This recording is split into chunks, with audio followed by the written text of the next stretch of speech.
जय जगत गुरु जय भारत। आप सभी भाई बहनों को मुझ पवन दास की तरफ से प्यार भरा नमस्कार, राम राम। भाई और बहनों, एक भजन आप सभी सुनते हैं कि दुनिया चले ना श्री राम के बिना और राम जी चले ना हनुमान के बिना। फिर बहुत सारे लोग ये सवाल भी खड़े कर देते हैं कि यदि ये दुनिया श्री रामचंद्र जी के बिना नहीं चल सकती, नहीं चल रही, तो फिर एक भारत देश को छोड़ के दुनिया के बाकी देश कैसे चल रहे हैं? America, Japan, England, Nigeria, Cambodia, Thailand, Britain, दुनिया भर के देश, और भारत देश से कहीं ज्यादा उनकी आर्थिक जो स्थिति है वो सुदृढ़ है।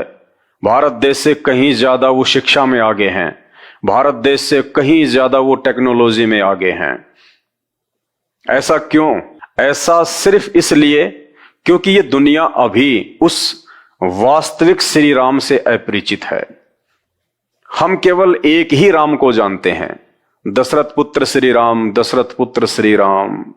त्रेता में कौशल्या के गर्भ से जन्मे श्री राम नहीं, ये वो श्री राम नहीं है जिस श्री राम के बलबूते पे ये पूरी दुनिया चल रही है, ये सारे ब्रह्मांड चल रहे हैं। चांद, तारे, सितारे सब अपनी अपनी दूरी पर घूम रहे हैं। वो श्री राम कोई और है। कहते हैं राम राम सब जगत बखाने, आदि राम कोई बिरला जाने।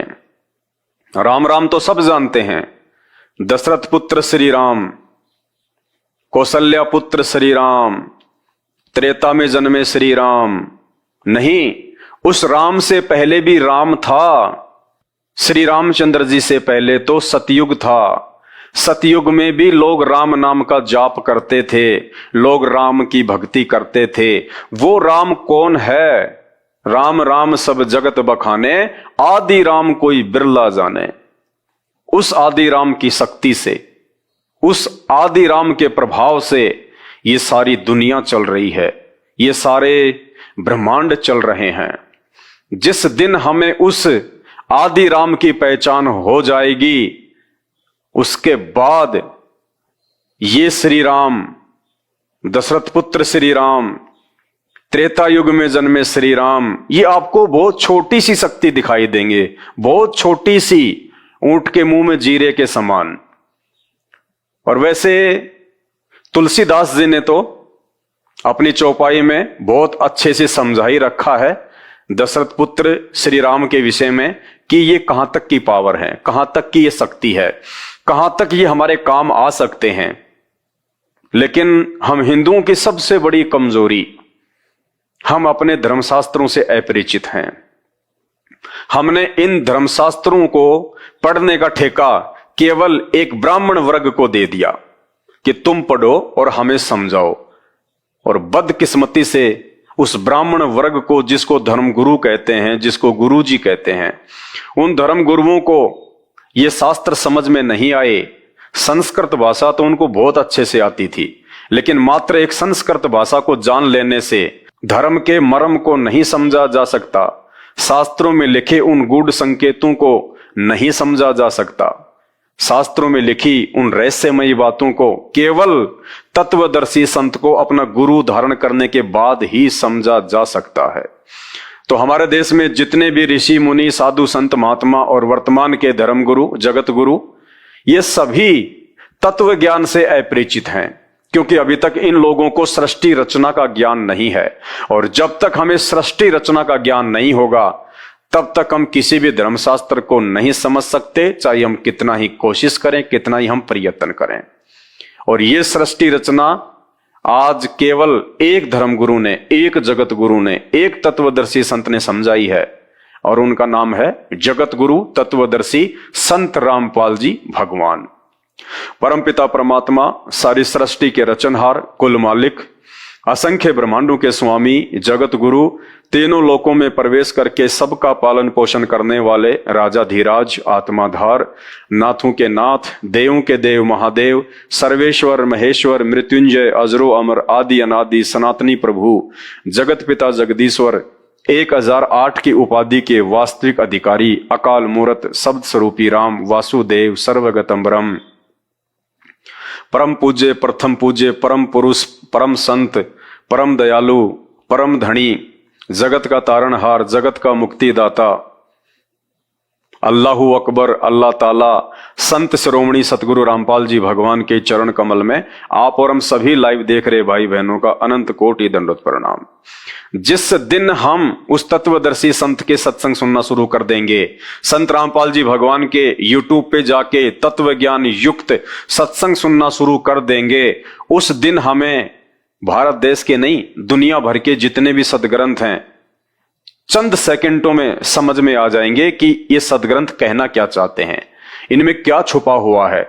वो छुपी हुई वस्तु, वो सार, वो मूल ज्ञान आज तक हमारे धर्मगुरु सतयुग से लेके वर्तमान समय तक जो अपने आप को संस्कृत के प्रकांड ज्ञाता समझते थे, वो भी नहीं निकाल पाए। और जब वो खुद ही नहीं समझ पाए तो आप और हमें वो कहां से समझा देते। तो तुलसीदास जी ने बड़े ही प्यारे ढंग से अपनी एक चौपाई में दशरथ पुत्र श्री रामचंद्र जी की शक्ति और योग्यता के विषय में बहुत अच्छे से समझा रखा है। तो चलिए आज हम वीडियो की शुरुआत करते हैं उसी चौपाई से। तुलसीदास जी कहते हैं, एक राम दशरथ का बेटा, एक राम घट घट में लेटा, एक राम का जगत पसारा, और एक राम है सबसे न्यारा। यहां पे तुलसीदास जी ने 4 राम बताए हैं। 4 राम कौन कौन से? एक राम दशरथ का बेटा। एक राम तो वो है जो विष्णु के अवतार हैं, जो त्रेता युग में आए थे और ना जाने वो कितनी बार आ चुके हैं। उनका जन्म और मरण होता है, वे जन्म और मृत्यु में हैं, वे अविनाशी नहीं हैं, वे परमात्मा नहीं हैं, वे भगवान नहीं हैं, वे सारी सृष्टि को रचने वाले नहीं हैं। ये आप और हमारी तरह एक जीव हैं, एक व्यक्ति हैं, एक इंसान है जो आज विष्णु की पोस्ट पे बैठे हुए हैं। और जब इनके पुण्य नष्ट होंगे, ये विष्णु की पोस्ट से उनके पिता शैतान के द्वारा उतार दिए जाएंगे और फिर ये अपना कर्म भोगने के लिए वापस इसी पृथ्वी लोक पे आएंगे। आप और हमारी तरह आम व्यक्ति भी बनेंगे, भिखारी भी बनेंगे, ये गरीब भी बनेंगे, राजा और सेठ भी बनेंगे और फिर 84 लाख योनियों में भी जाएंगे। तो कहते हैं एक राम दशरथ का बेटा, जिसे अनजाने में लोग समझते हैं कि यही राम है, यही परमात्मा है, यही भगवान है। नहीं, ये तो तुलसीदास जी की चौपाई के पहले राम है, सबसे छोटे राम है। एक राम दशरथ का बेटा, एक राम घट घट में लेटा, एक राम जो सबके घट में है, जो सबके शरीर में है। क्या है वो राम? वो है हमारी आत्मा, हमारे प्राण। राम का मतलब क्या होता है? राम का मतलब होता है शक्ति। ये शक्ति का सूचक है राम, यानी शक्ति। जबकि दशरथ पुत्र श्री रामचंद्र जी के तो सिर्फ शरीर का नाम राम था, शक्ति का नाम राम नहीं था। केवल उनकी बॉडी का नाम था राम।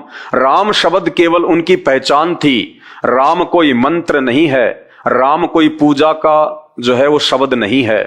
तो तुलसीदास जी ने जिस दूसरे राम का जिक्र किया है कि एक राम घट घट में लेटा, एक राम यानी वो प्राण, वो आत्मा राम जो हम सब के अंदर है। वो राजा दशरथ के अंदर भी थे वो राम सतयुग में भी थे, वो राम श्री रामचंद्र जी के अंदर भी थे, आत्मा रूप में, प्राण रूप में, जिनके बिना श्री रामचंद्र जी का भी जीवित रहना मुश्किल।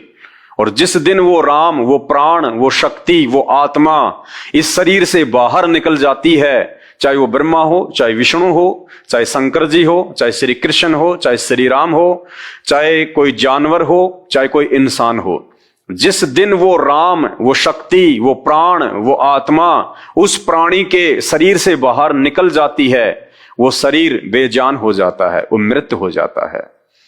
तो 2 राम हो गए तुलसीदास जी के।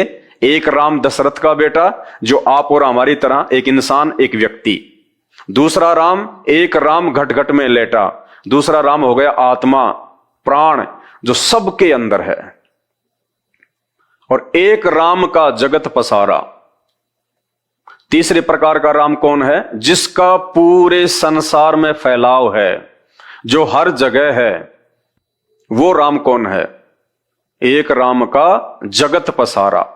वो राम है शैतान, काल, ब्रह्मा विष्णु महेश का पिता, दुर्गा का पति, मुसलमान भाई जिसको अपना अल्लाह कहते हैं, हिंदू जिसे अपना भगवान कहते हैं, वो भगवान जो दिखाई नहीं देता, निराकार, वो है शैतान, काल। वो सबके सामने नहीं आता, वो आप और हमारी तरह शरीर में है, आकार में है, साकार है, एक मनुष्य के जैसा है, लेकिन वो सामने नहीं आता, वो अव्यक्त रहता है, वो गुप्त रहता है। कारण उसको एक भयंकर श्राप लगा हुआ है। वो श्राप क्या है, क्यों उसको श्राप लगा, क्या उसने भयंकर गलती की जिस कारण से आज वो सबके सामने नहीं आता है, उसको शर्म आती है। उसके लिए आपको YouTube पे जाके सर्च करना पड़ेगा, सृष्टि रचना संत रामपाल जी भगवान। जब तक आप ये सृष्टि रचना नहीं सुनेंगे संत रामपाल जी के मुख से, तब तक आप किसी भी धर्म को, किसी भी भगवान को, किसी भी शास्त्र को नहीं समझ पाएंगे।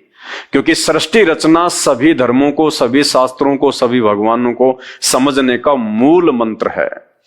जिसको सृष्टि रचना समझ में आ गई कि ये शैतान कौन है, ये दुर्गा कौन है, ब्रह्मा विष्णु महेश कौन है, 33 करोड़ देवी देवता कौन है, दानव क्या है, मानव क्या है, चांद तारे सूरज ग्रह उपग्रह ब्रह्मांड पिंड खंड, ये 84 लाख प्रकार की योनियां, ये सब क्या हैं, क्यों बनाई गई, क्या आवश्यकता पड़ी थी, ये 84 लाख प्रकार की योनियां क्यों बनी, क्यों बनाई गई, ये सारा का सारा विवरण आपको सृष्टि रचना में सुनने को मिलेगा।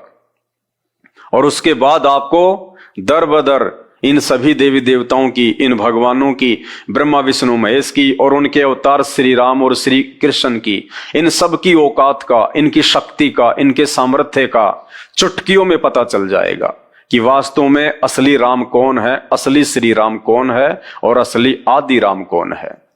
तो तीसरे प्रकार का राम जो तुलसीदास जी ने बताया कि एक राम का जगत पसारा, एक राम, ये शैतान, ये काल, जिसका तीनों लोकों में, 21 ब्रह्मांड में, यहां नीचे की सृष्टि में, क्योंकि इससे ऊपर तो और बहुत सारी रचना है, बहुत सारी जो है सृष्टि है, बहुत सारे लोक हैं, लेकिन इस काल भगवान ने, जिसको हम लोग निराकार कहते हैं, इसने उस परमपिता परमेश्वर आदि राम कबीर देव की भक्ति करके, तपस्या करके इसने 21 ब्रह्मांड प्राप्त किए हैं। तो ये केवल 21 ब्रह्मांड का राम है। तो ये है वो राम जिसको हम निराकार कहते हैं, जिसको तुलसीदास जी ने तीसरे प्रकार का राम कहा है कि एक राम का जगत पसारा। उस राम की शक्ति, उस शैतान की शक्ति, उस काल की शक्ति 21 ब्रह्मांड में सबके ऊपर है। उससे ऊपर ना श्री राम है, ना श्री कृष्ण है, ना ये ब्रह्मा विष्णु महेश है, क्योंकि ब्रह्मा विष्णु महेश तो उसके पुत्र हैं, और ना उस राम से ऊपर, उस निराकार, उस अव्यक्त, उस शैतान रूपी राम से ऊपर ना ही ये दुर्गा है, क्योंकि दुर्गा उसकी पत्नी है। दुर्गा उसके अधीन होकर सारे काम करती है। उसी राम रूपी शैतान की कुप्रेरणा से नारद ने विष्णु भगवान को श्राप दिया। उस श्राप भोगने के लिए वो त्रेता युग में रामचंद्र रूप में आए। उसी राम रूपी शैतान के कुप्रेरणा के कारण कैकेयी ने राजा दशरथ से एक वरदान मांगा था, और समय आने पर रामचंद्र जी को 14 वर्ष का वनवास हुआ। उसी राम रूपी शैतान की कुप्रेरणा से फिर रावण ने सीता का अपहरण किया, और उसी राम रूपी शैतान की कुप्रेरणा से फिर रामचंद्र जी ने वानर सेना के साथ में लंका पे चढ़ाई की, और 18 करोड़ लोग सीता जी को वापस अयोध्या लाने के लिए मरवा दिए गए। और उसी राम रूपी शैतान की कुप्रेरणा से उस धोबी ने सीता जी के विषय में, रामचंद्र जी के विषय में कुशब्द कहे, और उसी राम रूपी शैतान की कुप्रेरणा से दशरथ पुत्र श्री राम ने अपनी पत्नी सीता को, जो गर्भवती थी, उसको अयोध्या से जंगल में निकाल दिया। और उसी राम रूपी शैतान की कुप्रेरणा से सीता धरती में समाई और श्री रामचंद्र जी ने सरयू नदी में समाधि लेके अर्थात दर्दनाक मौत को स्वीकार किया। वो राम, वो तीसरे नंबर का राम। एक राम दशरथ का बेटा, एक राम घटघट में लेटा, एक राम का जगत पसारा, और एक राम है सबसे न्यारा। वो सबसे न्यारा जो राम है जिसका जिक्र यहां पे तुलसीदास जी ने किया है, उस राम के विषय में कहा जाता है कि दुनिया चले ना श्री राम के बिना। वो है वो श्री राम, असली राम, राम का भी राम, आदि राम। वो राम है जो पूरी दुनिया को संचालित करता है। वो राम है जिसने सृष्टि रची है। और जिस दशरथ पुत्र राम को हम अपनी अज्ञानता के चलते और इन धर्मशास्त्रों की संपूर्ण जानकारी ना हो पाने के चलते हम उन्हें भगवान मानते हैं, परमात्मा मानते हैं, सारी सृष्टि का पालन करने वाला मानते हैं, नहीं, ये श्री राम तो बहुत छोटी सी शक्ति है, बहुत छोटी सी। समुद्र के ऊपर जब पुल बनाया जा रहा था तो ये श्री राम, दशरथ पुत्र श्री राम तो समुद्र पे पुल भी नहीं बना सकते थे। और श्री राम ही नहीं, श्री राम तो चलो विष्णु जी के अंश अवतार थे, वो तो थोड़ी बहुत उनकी शक्ति लेके आए थे। स्वयं विष्णु, ब्रह्मा और शंकर ये तीनों मिलकर भी समुद्र पर पुल नहीं बना सकते थे। इनमें भी सामर्थ्य नहीं था, इनमें भी वो शक्ति नहीं थी कि ये तीनों मिलकर भी समुद्र पर पुल बना सकते। ये राम कहानी भी आपको संत रामपाल जी के सत्संगों से ही पता चलेगी। श्री रामचंद्र जी अगर समुद्र पर पुल बनाने में सक्षम होते तो श्री रामचंद्र जी 3 दिनों तक घुटनों पानी में खड़े होके समुद्र के आगे हाथ जोड़ के ये प्रार्थना नहीं करते कि समुद्र देव मुझे रास्ता दो, समुद्र देव मुझे रास्ता दो। 3 दिन तक उनको पानी में खड़ा होके हाथ जोड़ने की आवश्यकता नहीं थी। अरे आप कहते हुए तो भगवान हैं, ये तो राम है, ये तो देवों के देव हैं, इन्होंने तो पूरी सृष्टि रची है। तो वो भगवान, वो देवों का देव, वो राम, वो महादेव एक समुद्र देवता के आगे हाथ क्यों जोड़ेगा? एक छोटे से देवता के आगे हाथ क्यों जोड़ेगा कि मुझे रास्ता दो, मुझे रास्ता दो? और वो उसकी सुन भी नहीं रहा। तो ये कहां से राम हो गए, कहां से भगवान हो गए, कहां से ये परमात्मा हो गए? अभी हमें राम, परमात्मा और भगवान की तो परिभाषा का भी नहीं पता है। और यही कारण है हिंदू धर्म का विश्व में तीसरे नंबर पे होने का, क्योंकि अभी तक हम उस आदि राम की पहचान नहीं कर पा रहे। हम तो नकली राम की भक्ति में लगे हुए हैं। आज आपको बताते हैं हमारे ही हिंदू धर्म के प्रमाणित शास्त्रों से कि वास्तव में आदि राम कौन है। और समुद्र के ऊपर पुल दशरथ पुत्र श्री रामचंद्र जी ने बनाया था, या हनुमान जी ने बनाया था, या किसी और ने बनाया था? यह हनुमान अंक है, गीता प्रेस गोरखपुर से यह प्रकाशित है और लगभग इसको 50 वर्ष हो चुके हैं। आपको इसी से दिखाते हैं। श्री हनुमान अंक है, गीता प्रेस गोरखपुर से यह प्रकाशित है और इसमें पेज नंबर 301 है। श्री हनुमान चरित सेतु निर्माण का यहां पे जिक्र किया गया है। सेतु निर्माण, और क्या कहा गया है? सर्वप्रथम भगवान श्री राम ने लंका में पहुंचने का मार्ग मांगने के लिए 3 दिनों तक समुद्र से प्रार्थना की। दशरथ पुत्र श्री रामचंद्र जी ने लंका पहुंचने के लिए 3 दिनों तक हाथ जोड़ के समुद्र से, एक देवता से, अपने नौकर से हाथ जोड़ के उन्होंने प्रार्थना की। अब यदि यही श्री राम, यही दशरथ पुत्र श्री राम यदि भगवान है, परमात्मा है, सारी सृष्टि का रचनहार है, सबसे ऊपर का भगवान है, इनसे बढ़ के और कोई परमात्मा नहीं है, तो भाई परमात्मा को किसी के आगे हाथ जोड़ने की आवश्यकता नहीं पड़ती है। जबकि यहां दशरथ पुत्र श्री राम मार्ग मांगने के लिए 3 दिनों तक समुद्र से प्रार्थना की, किंतु मूढ़ जल निधि पर विनय का कोई प्रभाव न पड़ते देखकर वे कुपित हो गए, क्रोधित हो गए 3 दिन के बाद में श्री राम। भाई ये भगवान के लक्षण नहीं है, साधुओं के लक्षण नहीं है, परमात्मा के लक्षण नहीं है। परमात्मा कभी भी कुपित नहीं होते, जब वो साधु रूप में आते हैं, जब वो संत रूप में आते हैं, जब वो दुनिया को एक शिक्षा देने के लिए आते हैं, वो परमात्मा कभी भी कुपित नहीं होता है, वो क्रोध में नहीं आता है, वो आंखें लाल नहीं करता है आप और हमारे जीवों की तरह। फिर क्या अंतर हुआ उस भगवान में और हम जैसे दो कोटि के जीवों में? हम भी तो बात बात के ऊपर यदि कोई हमारी बात नहीं मानता है, हम भी तो जो है आंखें लाल कर लेते हैं, हम गुस्से में आ जाते हैं। और यही काम हमारे भगवान ने किया। जब समुद्र ने रास्ता नहीं दिया तो आंखें लाल कर ली। ये भगवानों के लक्षण नहीं होते, भगवान के लक्षण कुछ और हैं। संत रामपाल जी के सत्संग सुनेंगे तब पता चलेगा। किंतु मूढ़ जल निधि पर विनय का कोई प्रभाव न पड़ते देखकर वे कुपित हो गए, क्रोधित हो गए। उनके विशाल नेत्रों में लालिमा छा गई, विशाल नेत्रों में लालिमा छा गई। सुनने में बड़ा प्यारा लगता है, लेकिन इसका जो मीनिंग है वो ये है कि उनकी आंखें जो है राक्षसों की तरह गुस्से से लाल हो गई, क्रोधित हो गए, मरने मारने को तैयार हो गए। ये स्वभाव भगवान का नहीं होता, ये गुण राम के नहीं होते, ये एक इंसान के होते हैं, एक जीव के होते हैं। और वो भी वो इंसान, वो जीव जिसको आध्यात्मिक ज्ञान नहीं होता है, जिसको तत्व ज्ञान नहीं होता है, वो आंखें लाल करता है, वो अपने आपे से बाहर हो जाता है। जबकि श्री राम को तो आप भगवान कहते हैं, परमात्मा कहते हैं, और इनकी भी आंखें लाल हो गई जब इनकी बात किसी ने नहीं मानी। तो इनमें और हमारे में कोई ज्यादा अंतर नहीं है।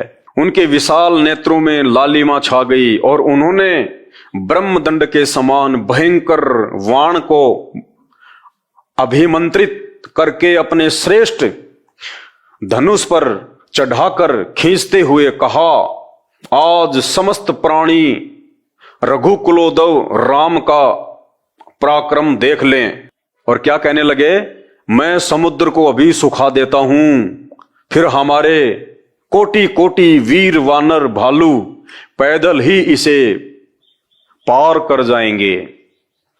मैं अपने बाण से अभी समुद्र को सुखा देता हूं, फिर हमारे जो वीर सैनिक हैं, भालू बंदर, ये लंका को चले जाएंगे, समुद्र पार कर लेंगे। श्री रामचंद्र जी को, दशरथ पुत्र राम को क्या इतना भी ज्ञान नहीं है कि समुद्र की जो गहराई है वो अथाह होती है? अगर वे अपने बाण से समुद्र का पानी भी सुखा देते तो पहली बात तो वो कितने जीवों की हत्या कर देते। अनगणित समुद्र में जो जीव हैं, जो पानी के ऊपर निर्भर रहते हैं, कितने जीवों की हत्या हो जाती, कितनी मछलियां जो है वो तड़प तड़प के मरेंगी। तो ये साधुओं के लक्षण होते हैं, ये भगवान के लक्षण होते हैं। अरे भगवान जीवन दान देता है या किसी का जीवन लेता है अपने स्वार्थ के लिए, क्योंकि इनका स्वार्थ था समुद्र पे वो पुल बनाना, लंका में जाना, श्री राम का स्वार्थ था। और स्वार्थ क्या था? अपनी पत्नी को वापस लेके आना। तो एक आत्मा के लिए, एक अपनी औरत के लिए समुद्र में लाखों करोड़ों अरबों जीवों की वो हत्या करने पे आतुर हो गए। ये भगवान के लक्षण होते हैं, ये परमात्मा के लक्षण होते हैं? नहीं। और वैसे भी उसके बाद समुद्र में इतना गहरा खड्डा हो जाता, उनकी सेना फिर भी लंका में नहीं जा सकती थी। तो उनको इतनी भी कॉमन सेंस नहीं थी कि अगर पानी सुखा भी दिया तो समुद्र की गहराई का तो और छोर है ही नहीं, फिर कहां से सेना चली जाती? बताइए, देखते जाइए आगे। अचिंत्य शक्ति संपन्न महाभाव श्री राम के धनुष की प्रतंचा खींचते ही पृथ्वी कांपने लगी, पर्वत डगमगाने लगे और सूर्य देव की उपस्थिति में ही आकाश तथा दसों दिशाओं में अंधकार फैल गया। अंतरिक्ष से कर्कश ध्वनि के साथ वज्रपात होने लगे, समुद्र शुद्ध हो उठा और वह भय के कारण मर्यादा त्याग कर अपने तट से 1 योजन आगे बढ़ गया।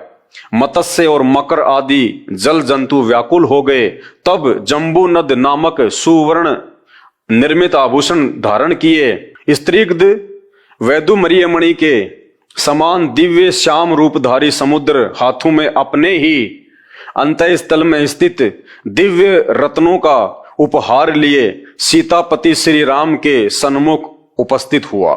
सागर ने अपरिसीमित शक्ति संपन्न प्रभु के चरणों में। अब देखिए श्री रामचंद्र जी को क्या कहा जा रहा है, सागर ने अपरिसीमित शक्ति संपन्न, अपरिसीमित शक्ति संपन्न यानी जिसकी शक्ति का कोई वारन पार ही नहीं है, जिसके बराबर शक्ति किसी और में हो ही नहीं सकती। बताइए, झूठी बड़ाई कर रहा है ये सागर डर के मारे। अगर इतने ही बड़े शक्तिशाली थे तो 3 दिन तक हाथ जोड़ के क्यों खड़े थे? अपनी शक्ति का इस्तेमाल करते और समुद्र पर अपने बाणों से पुलिया बना देते, पूरी सेना को पार कर देते। या फिर जैसे मेघनाथ रावण का पुत्र अपनी लाखों करोड़ों की सेना को अपनी सिद्धि शक्ति से, अपनी शक्ति से आकाश में उड़ा के, और जिसने देवराज इंद्र के ऊपर धावा बोल दिया था और इंद्र को हरा दिया। इंद्र वहां से भागकर जंगलों में छुप गया और उसके बाद में बड़ी मुश्किल से इंद्र ने अपनी बेटी सुलोचना की शादी रावण के पुत्र मेघनाथ से की, फिर अपना पीछा छुड़वाया।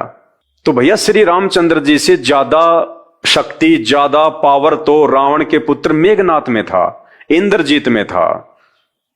उसने अपनी शक्ति से अपनी सेना को उड़ा के आकाश में ले गया, इंद्रलोक में ले गया।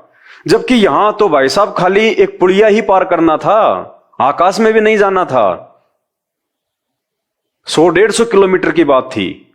तो श्री रामचंद्र जी तो रावण के पुत्र मेघनाथ के जितने भी शक्तिशाली नहीं थे, उनमें तो इतनी भी शक्ति नहीं थी। मेघनाथ तो इंद्रलोक में अपनी सेना ले गया उड़ा के, और श्री रामचंद्र जी ये दशरथ पुत्र एक समुद्र को भी पार नहीं करवा पाए अपनी सेना को अपनी शक्ति से। तो ये अपरिसीमित शक्ति के धनी नहीं थे। इनकी शक्ति जो है वो सीमित थी, एक लिमिट थी। जैसे एक तो 0 वाट के बल्ब होता है और एक होता है 100 वाट का बल्ब और एक होता है मरकरी। तो ये 0 वाट के बल्ब की तरह थे। इनमें वो शक्ति नहीं थी जो शक्ति वास्तव में उस परमात्मा में होती है, भगवान में होती है। सागर ने अपरिसीमित शक्ति संपन्न प्रभु के चरणों में अनुपम उपहार रखकर उन्हें साष्टांग प्रणाम किया। अब सागर तो दंडवत करेगा ही, वो तो महिमा गाएगा ही, क्योंकि श्री रामचंद्र जी ने आंखें लाल करके बाण जो तैयार कर रखा था, तो डर के मारे तो भाई साहब ये कहावत है कि मुसीबत में तो गधे को भी बाप बनाया जाता है। तो ऐसे ही इस सागर ने श्री रामचंद्र जी के आगे हाथ जोड़े, आपकी शक्ति अपरंपार है, उसके लिए रतन आभूषण हीरे मोती उपहार लेके आया उनको शांत करने के लिए। फिर उसने अत्यंत विनय पूर्वक स्तुति करते हुए कहा, प्रभु सृष्टि रचना के समय आपने ही मुझे जड़ बनाया था, अतएव मेरी जड़ता पर दृष्टि न डालकर कृपा पूर्वक मुझे अक्षमा प्रदान करें। अब वो समुद्र क्या कह रहा है कि हे प्रभु, हे भगवान, जब आपने सृष्टि बनाई ना तब आपने मुझे जड़ बनाया था। जड़ का मतलब जो हिल नहीं सकता, जो चल नहीं सकता, जो किसी की बातें सुन नहीं सकता। जैसे हम लोग मूर्ति पूजा करते हैं, मूर्ति पूजा को कहते हैं जड़ पूजा, यानी वो मूर्ति ना चल सकती, ना बोल सकती, ना सुन सकती, ना देख सकती, ना आशीर्वाद दे सकती, उसको कहते हैं जड़। तो समुद्र कह रहा है कि प्रभु आपने मुझे जो है वो जड़ बनाया था, इसमें मेरी कोई गलती नहीं है। तो क्या श्री राम को नहीं पता था इस बात का? वो समुद्र श्री राम को याद दिला रहा है कि जब आपने सृष्टि बनाई थी तब आपने मुझे जो है वो जड़ बनाया था, इसलिए आप मेरे ऊपर गुस्सा ना करें। तो बताओ, भगवान खुद ही भूल गया उसको बना के कि मैंने इसको चेतन बनाया था या मैंने इसको जो है वो जड़ बनाया था। और अगर समुद्र को भगवान ने यदि जड़ बनाया था तो बाण दिखाते ही वो जड़ में चेतना कैसे आ गई? फिर कैसे बाहर निकल के आ गया वो जड़? जब उसको लगा कि ये भी ठोकेगा तेरे को, तब उसमें चेतना आ गई। देखते जाइए आगे। फिर क्या बताया उनको समुद्र ने? आपकी सेना में समस्त शिल्प कला में निपुण नल और नील 2 वानर बंधु हैं। ऋषियों के आशीर्वाद से इनके स्पर्श कर लेने से बड़े बड़े पर्वत भी आपके प्रताप से जल में तैरने लगेंगे। ये सुंदर और सुदृढ़ पुल का निर्माण करने में पूर्ण समर्थ हैं। समुद्र ने क्या सलाह दी कि भगवान आप ऐसा कीजिए, आपकी सेना में 2 वानर बंधु हैं, नल और नील, और एक ऋषि ने उनको आशीर्वाद दिया हुआ है कि वो अगर पहाड़ को भी हाथ लगा देंगे ना, और उस पहाड़ को भी यदि आप इसमें जल में डालोगे तो वो डूबेगा नहीं, वो तैरेगा। उनको आशीर्वाद मिला हुआ है, आप उनसे अपना काम निकलवा लीजिएगा। अब भाई और बहनों, वो दो वानर नल और नील कौन थे, इस बात का पता आपको उस समय लगेगा जब आप संत रामपाल जी के सत्संग सुनना शुरू करेंगे। और इस पुल का निर्माण नल और नील के द्वारा भी नहीं हुआ था, ना ही तो श्री रामचंद्र जी समुद्र पे वो पुलिया बना सकते थे। अगर वो बना सकते तो 3 दिन तक उनको समुद्र के आगे हाथ जोड़ के खड़ा होने की जरूरत नहीं थी। अगर उनमें वो शक्ति थी तो उसी समय वो अपनी शक्ति से पुलिया बना के अपनी सेना को पार ले जाते। ना ही वो पुल श्री हनुमान जी के द्वारा उन पत्थरों पे राम राम लिखने से बने। बहुत सारे भाई लोग कह देते हैं कि हनुमान जी ने उन पत्थरों पे राम राम लिख दिया था और राम नाम के प्रभाव से वो पानी में जो है वो तैरने लगे। नहीं, अगर हनुमान जी के राम राम लिख देने से अगर वो पत्थर पानी पे तैरने लगते तो रामचंद्र जी जब 3 दिन तक हाथ जोड़ के खड़े हुए थे उस समय हनुमान जी क्यों नहीं आए?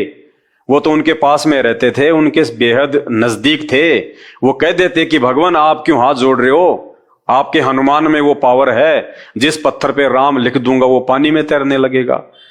नहीं, श्री हनुमान जी के राम राम लिखने से भी वो पत्थर पानी में नहीं तैरे थे, और ना ही नल और नील के द्वारा हाथ लगाने से वो पत्थर उस पानी में तैरे थे। नल और नील को आशीर्वाद था, ये बात बिल्कुल सही है, लेकिन नल और नील ने भी उस दिन उस शक्ति का प्रयोग अपने गुरुदेव को याद किए बिना ही कर डाला, ये सोचकर कि यदि आज हमने सबके सामने अपने गुरुजी को याद किया तो हमारी महिमा जो है डाउन हो जाएगी। लोग ये कहेंगे कि ये शक्ति नल और नील की नहीं है, ये तो इनको इनके गुरुजी ने दी है, ये तो किसी और के द्वारा दी गई है। तो नल और नील ने सोचा कि आज हमारी महिमा जो है वो कम हो जाएगी, तो उन्होंने बिना अपने गुरुदेव को याद किए उस शक्ति का प्रयोग करना चाहा, लेकिन वो पत्थर पानी में डूबने लगे, पानी में डूबने लगे, पानी में डूबने लगे। उसी समय श्री रामचंद्र जी ने समुद्र की तरफ देखा तो समुद्र ने कहा, रे नल और नील नालायको, आज तुमने अपने गुरुजी को याद क्यों नहीं किया?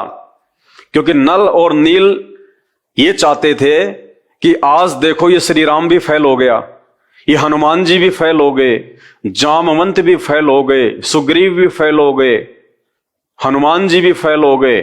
आज समुद्र पे कोई भी जो है ये पुल नहीं बना पा रहा, और आज हमें याद किया गया है, आज हमारी महिमा हो जाएगी, दुनिया हमारा नाम लेगी। इसलिए नल और नील ने अपने गुरुजी को याद ना करके और अपने गुरुजी के द्वारा दी गई उस पावर का उपयोग किया।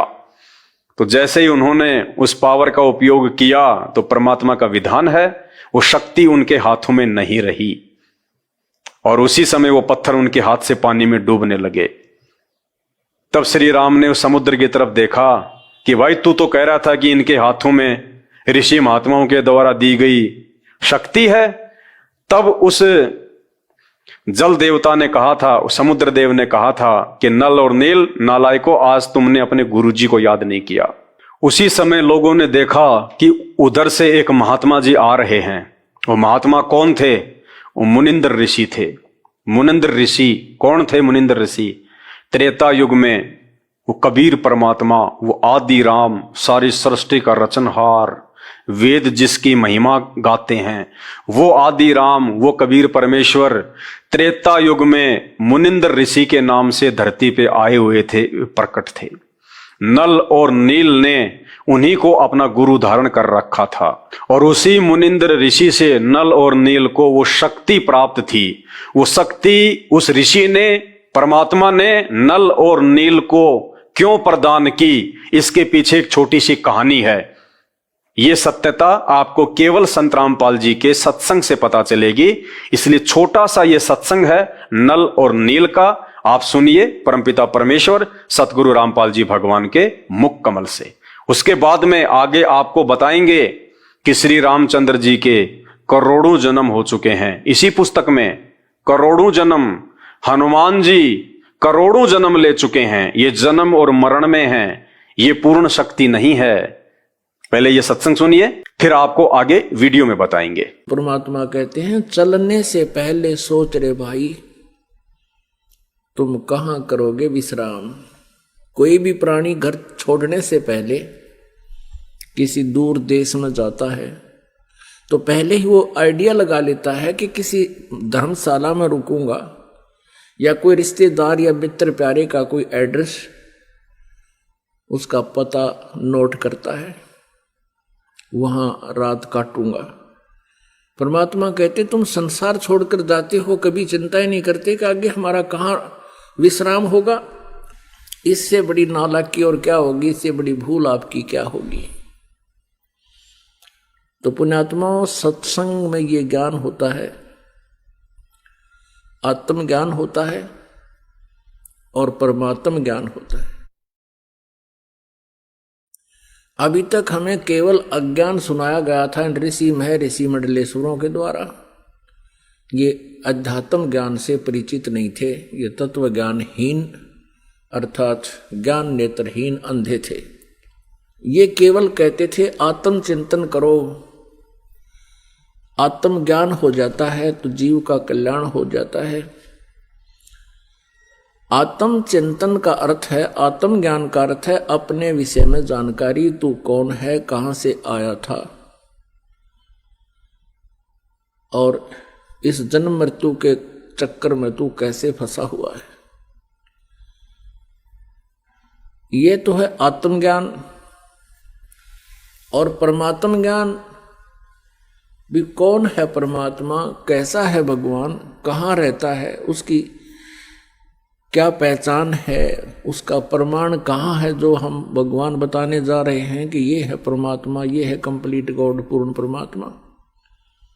तो वो कहाँ प्रमाणित है, और फिर उसका पता जब लग जाता है तो वो परमात्म ज्ञान है।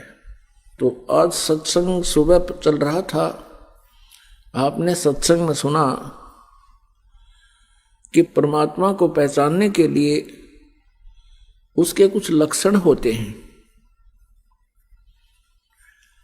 आपको बताया गया कि श्री कृष्ण जी अर्थात विष्णु जी श्री राम और श्री कृष्ण रूप में अवतरित हुए थे, जन्म लिया था, और उन्होंने जो लीलाएं की उन्हीं के आधार से हमने उनको भगवान मान लिया। अब परमात्मा के ये लक्षण नहीं होते जिन सीमित लक्षणों से हमने प्रभु संज्ञा में उनको ले रखा था। जैसे श्री रामचंद्र जी ने कौन सा अद्वितीय काम किया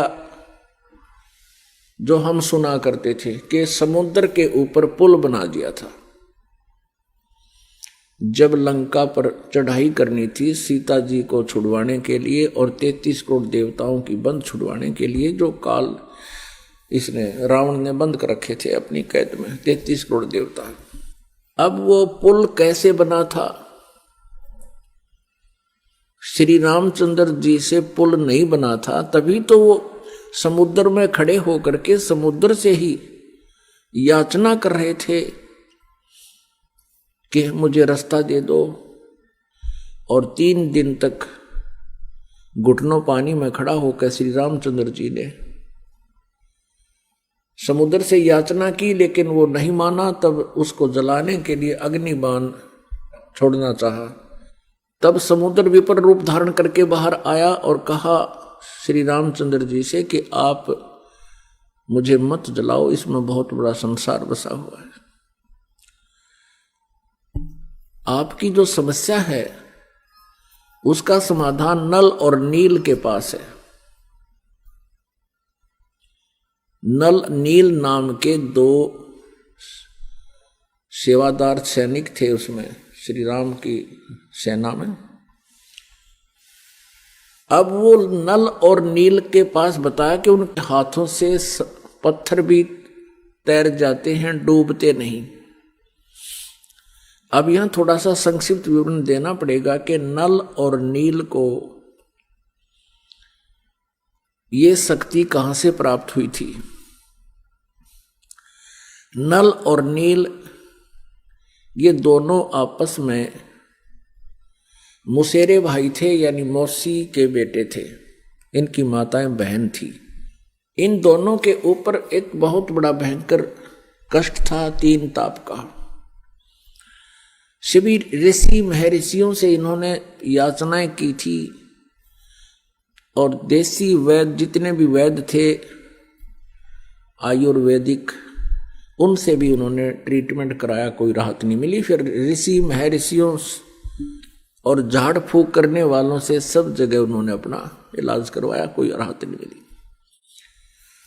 अब ऋषि महर्षियों ने, संतों ने ये बता दिया कि तुम्हारे ये प्रारब्ध में लिखा हुआ, तुम्हारे भाग्य में लिखा हुआ है, इसको कोई नहीं मिटा सकता। नल और नील तुम्हें आजीवन भोगना पड़ेगा। वो महादुखी थे। जिस व्यक्ति को ये पता लग जाए कि तेरा रोग लाइलाज है, असाध्य हो चुका है, तो उसकी स्थिति वो स्वयं ही जान सकता है। फिर भी आत्मा के अंदर एक विशेष कसक होती है, उसको परमात्मा का दिया हुआ एक विशेष ज्ञान होता है उसको, आत्मा को, कि परमात्मा हमारे सब दुखों को दूर कर सकता है। इसलिए इसको इतना जवाब मिलने के बाद भी ये प्रयत्नशील रहती है। इसी उद्देश्य से नल और नील कबीर परमेश्वर जी के सत्संग में चले गए। उस समय त्रेता युग में परमेश्वर कबीर देव जी मुनिंदर नाम से आए हुए थे। मुनिंदर ऋषि नाम से प्रगट थे, सहश्री रहते हैं परमात्मा।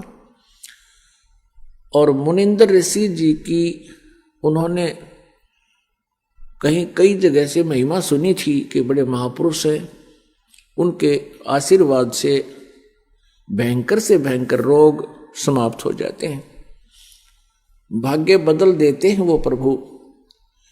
नल नील को विश्वास नहीं रहा था कि ऐसे ऐसे मंडलेश्वरों के पास हम जा चुके हैं, ऐसे ऐसे सिद्धों के पास जा चुके हैं, हमें कोई राहत मिली नहीं। फिर भी इत्फाक परमात्मा की रजा होती है।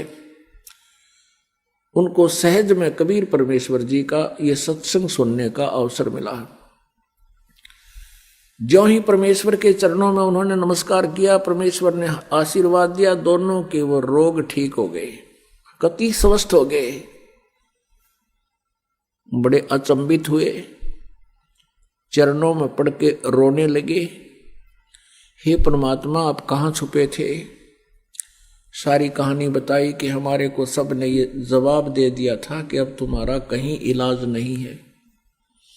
हे परमेश्वर आपने बहुत दया करी हम दुखी दिनों पर। तब परमेश्वर ने कहा बेटा ये तो एक कष्ट दूर हुआ है, आपके भाग्य में तो बहुत कष्ट हैं, असंख्य जन्मों से तुम जन्म और मर रहे हो। उसका परमानेंट ट्रीटमेंट ये है कि आप उपदेश लो हमारे से, अन्यथा और इससे भयंकर आपत्ति भी आप पर आ सकती है। अब नल नील ने कहा भगवान हम आपके शिष्य, आप हमारे गुरु, हमें उपदेश दे दीजिए। परमेश्वर ने उपदेश दे दिया और कहा बेटा सत्संग में आते हैं साधु संत भक्त, कोई रोगी बीमार, क्योंकि कबीर परमेश्वर के पास भी दुखी प्राणी ज्यादा आते थे, कोई लंगड़े लूले, कोई अंधे गूंगे, कोई वृद्ध बीमार, तो कहते थे भगवान के भाई इनकी सेवा किया करो, परमात्मा की आत्माएं हैं।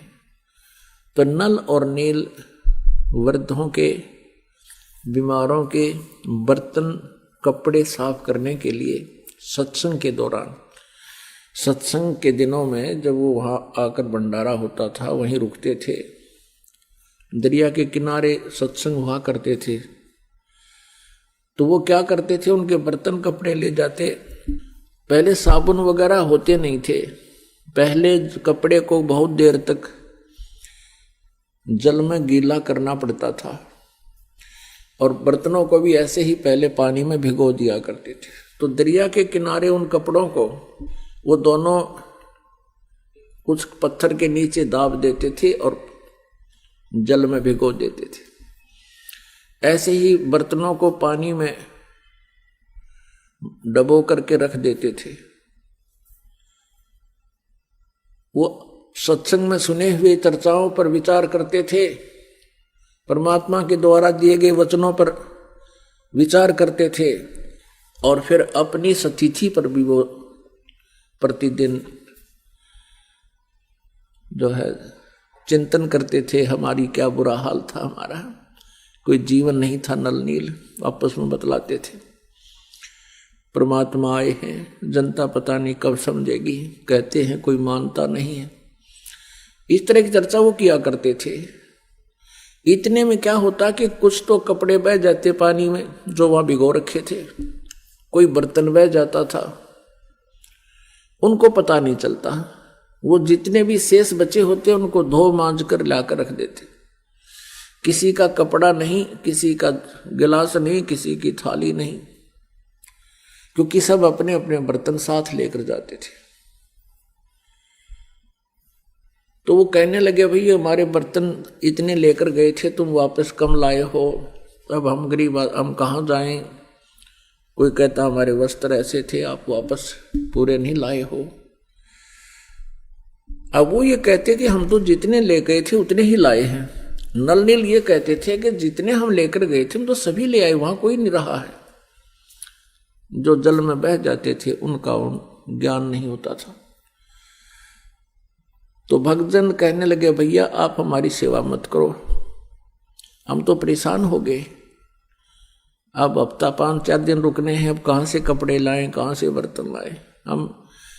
लेकिन वो हाथ जोड़कर कहते थे कि अब के हम बहुत सावधान होंगे, आप गुरुदेव को ना बताना, नहीं तो हमारी सेवा छीन ली जाएगी। और उनको ये डर था कि कहीं परमात्मा हमसे रुष्ट हो जाए और सेवा छीन ले तो हम कहीं फिर से उसी प्रकार कष्ट ना आ जाए हमारे पर, उसी तरह दुखी ना हो जाए।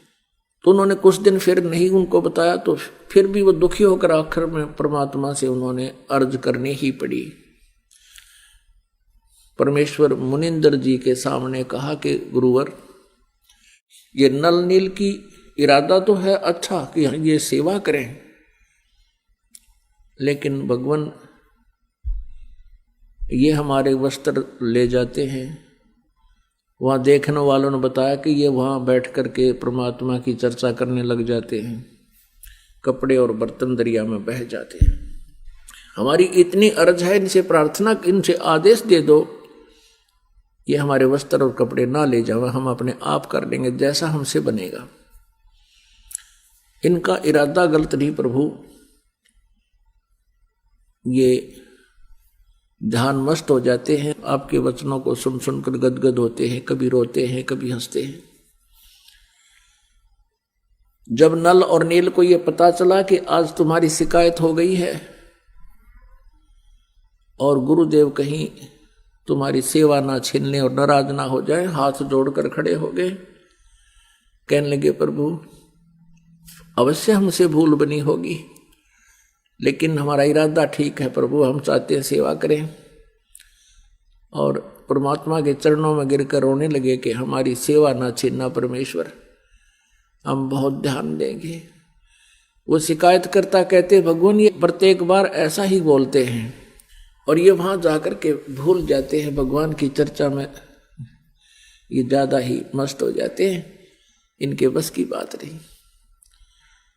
तब परमात्मा ने देखा और कहा कि बेटा तुम्हारी सेवा नहीं छीनते, खूब सेवा करो।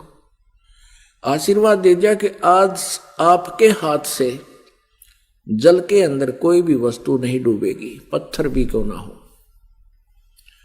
उस आशीर्वाद से, उसके बाद परमात्मा के आशीर्वाद से नल और नील के हाथों से छोड़ा गया पत्थर भी जल पर एज इट इज रुक जाता था, चाहे उसके ऊपर कोई खड़ा हो जाए। और तो कहना ही क्या, कपड़े थाली वो एज इट इज वहीं रहते थे जब तक वो स्वयं उठा नहीं लेते। तो उनकी समस्या हल हुई। इस चीज का पता था इस समुद्र देव को, उसने आकर रामचंद्र जी से कहा कि आपकी सेना में नल और नील नाम के दो संत हैं, भक्त हैं, और उनके हाथों में ऐसी शक्ति है कि उनके द्वारा छोड़ा गया पत्थर मेरे ऊपर एज इट इज रुक जाएगा। अब नल और नील को बुलाया गया। अपने आत्माओं, ये जीव मार खाता है भक्ति के इस मार्ग में। काम, क्रोध, मोह, लोभ, अहंकार ये विष का काम करते हैं। उसमें नल और नील की जो महिमा होनी थी उसको देखकर नल और नील बड़े प्रसन्न हो गए, फूले नहीं समाये कि हमारे को भगवान श्री रामचंद्र जी ने पुकारा है। और कहा रामचंद्र जी ने कि भी क्या तुम्हारे हाथों से पत्थर तैर जाते हैं? दोनों ने कहा हाँ जी। कहा भी ठीक है, हमें एक एक्सपेरिमेंट करके दिखाओ, ट्राई करो। उन्होंने उठाया, पत्थर जल पे रखा, वो डूब गया। नल ने रखा वो भी डूब गया, नील ने रखा वो भी डूब गया। अब समुद्र की तरफ श्री रामचंद्र जी ने देखा, शायद वो कहना चाह रहे हों कि समुद्र तो झूठ बोल रहा है, इनके हाथों में कोई शक्ति नहीं। अब समुद्र ने कहा कि भगवान, इनके हाथों में शक्ति थी, लेकिन आज इन्होंने अवश्य कोई त्रुटि की है। तब समुद्र ने कहा कि नल नील, आज तुमने क्या गलती कर दी? दोनों ही वो बहुत अचंभित थे कि आज क्या हो गया हमें। फिर उनको याद आया कि आज हमने अपने गुरुदेव को याद नहीं किया। अब यहां मार खाता ये प्राणी, उन्होंने ये सोच लिया कि यदि हम अपने गुरुदेव से अर्ज करेंगे तो रामचंद्र जी और ये सेनानियों सोचेंगी इनके पास शक्ति नहीं, ये कहीं और से मांग कर लाए।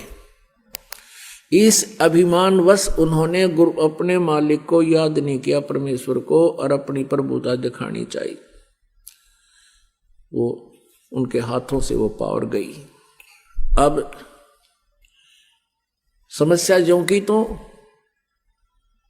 तब नल और नील ने परमात्मा को याद किया, मुनिंदर जी को याद किया। गुरुदेव अक्षमा करो, हमसे कोई भूल बनी है, अक्षमा करो, हमसे कोई भूल बनी है। और श्री रामचंद्र जी पर तो दुख का पहाड़ टूटा हुआ था, उसने भी अर्ज की परम पिता से, परमेश्वर से। हम सभी आत्माएं उसी परमेश्वर की हैं। और पुण्यात्माओं कहते हैं, जहां जन की महिमा सुनो तहां मैं गवन करंत, तो मुझे पुकारते हैं। पिछले संस्कारी कोई हंस होते हैं, उनके लिए भी कहते हैं, मैं तुरंत वहां पहुंच जाता हूं। मुनिंदर रूप में परमेश्वर कबीर जी सामने आते हुए नजर आए। नल और नील का ध्यान उधर गया जिधर परमात्मा रहे थे, दृष्टि गई उधर, देखा कि गुरुदेव आगे, गुरुदेव आगे, वो आगे महाराज, वो आगे महाराज। सभी ने देखा, एकटक सामने एक महापुरुष ऋषि आ रहे हैं। नल और नील ने दंडवत प्रणाम किया। श्री रामचंद्र जी ने भी चरण लिए। श्री रामचंद्र जी ने कहा कि भगवान, आज आपके शिष्यों से ये पत्थर नहीं तैरे, जल के ऊपर पत्थर नहीं तैरे। परमेश्वर ने कहा कि आज के बाद इनके हाथों से ये तैरेंगे भी नहीं, क्योंकि इनके अंदर अभिमान आ गया। ये भूल गए भगवान को, ये स्वयंभू बनना चाहते थे। आज के बाद इनके हाथों में कोई पावर नहीं रहेगी। अब परमात्मा याद दिलाते हैं कि जैसे माता गर्भ को रखे यतन बनाए, ठेस लगे तो क्षीण होवे तेरी ऐसे भक्ति नसाए। जैसे माता, गर्भवती माता पेट में बालक होता है, वो बहुत चिंतित रहती है। रात्रि के समय करवट लेते समय भी वो उधड़क जाती है कि कहीं मेरे बच्चे पर जोर तो नहीं आ गया, मेरा गर्भ नष्ट तो नहीं हो जाएगा। चलती है तब भी ऊंचे नीचे पर पैर रखकर बहुत ध्यान से चलती है, कहीं मेरा बच्चा, मेरा गर्भ ना खराब हो जाए। तो ऐसी सावधानी करने से माता अपने गर्भ को प्रफुल्लित करके एक लाल प्राप्त कर लेती है, बेटी या बेटा। तो यहां परमात्मा कहते हैं जैसे माता गर्भ को राखे यतन बनाए और ठेस लगे तो छिन्न हो तेरी, ऐसे भक्ति जावे। तो इस प्रकार आप जी ने अपनी भक्ति को बचा के रखना है।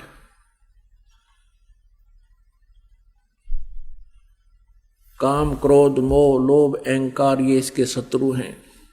परमात्मा की मर्यादा से हट जाना तो भी हम भक्ति नष्ट कर देते हैं।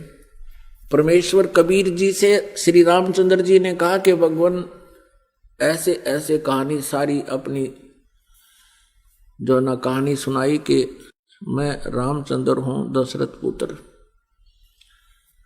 और मुझे वनवास प्राप्त है। उस वनवास के कष्ट में एक और कष्ट हमें आ गया कि रावण, लंकापति रावण ने मेरी पत्नी उठा ली, उसको कैद कर रखा है। उसको हम छुड़वाने के लिए बहुत प्रयत्न कर चुके हैं। हमने बहुत शांति दूत भेजकर भी प्रार्थना की है, पर वो मानता नहीं। और हमने सेना लेकर जाना है, ये पुल बनाना था इस समुद्र के ऊपर। प्रभु आप अपने शिष्यों को शक्ति दे सकते हो, मुझ पर भी कृपा करो, मेरा ये कार्य सिद्ध हो। तब परमेश्वर कबीर जी ने कहा कि मैं अभी इस पहाड़ के चारों तरफ, मुझे पता था तेरी आपत्ति का, इस पहाड़ के चारों तरफ अपनी सोटी से, एक पहाड़ था वहां से कम 4-5 किलोमीटर की दूरी पर, इस पहाड़ के चारों तरफ मैंने रेखा खींच दी है अपनी सोटी से, डंडे तक। इसके बीच बीच के पत्थर मैंने हल्के कर दिए हैं, फ्लोटिंग बना दिए, इनको आशीर्वाद दे दिए। और इस पहाड़ से जितना तुम बना सकते हो पुल बना लो। एक्सपेरिमेंट के लिए हनुमान जी को भेजा, वहां लाया, वहां से पहाड़ पत्थर उठा के उसको पटक दिया, वहां पर वो कई टुकड़े हो गया। उनको उठा करके फिर नल और नील में एक और कारीगरी थी, एक विशेषता थी, वो शिल्पकार भी थे। नल और नील ने उनको छोल कूट पीट के एक दूसरे में फंसाया था और वहां रखे गए, तब वो पत्थर तैरे थे, तब वो पुल बना था। अब हम सुना करते थे, जैसे हनुमान जी क्या करते थे, हनुमान जी पत्थर वहां से, क्योंकि 4-5 किलोमीटर से उठा के लाना था और पुल के ऊपर भी आगे चल चल के डालना था, लंबाई बहुत बढ़ती चली गई थी। हनुमान जी क्या करते थे, पत्थर पर राम लिख लेते थे, राम,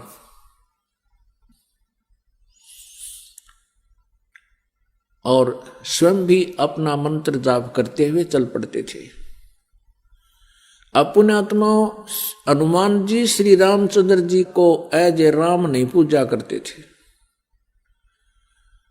क्योंकि जिस समय सुग्रीव को हनुमान जी मिले थे, उस समय वो पहले ही राम राम जप रहा था। तो वो उनका एक नित्य नियम था। कबीर साहब कहते हैं, आप राम कहे ओरा राम कवावे, और जिस मुख राम ना उचरे ता मुख फेर कवावे। जैसे हम बोलते हैं सत साहिब, तो सामने वाला भी कहेगा सत साहिब। सत साहिब का अर्थ होता है अविनाशी परमात्मा।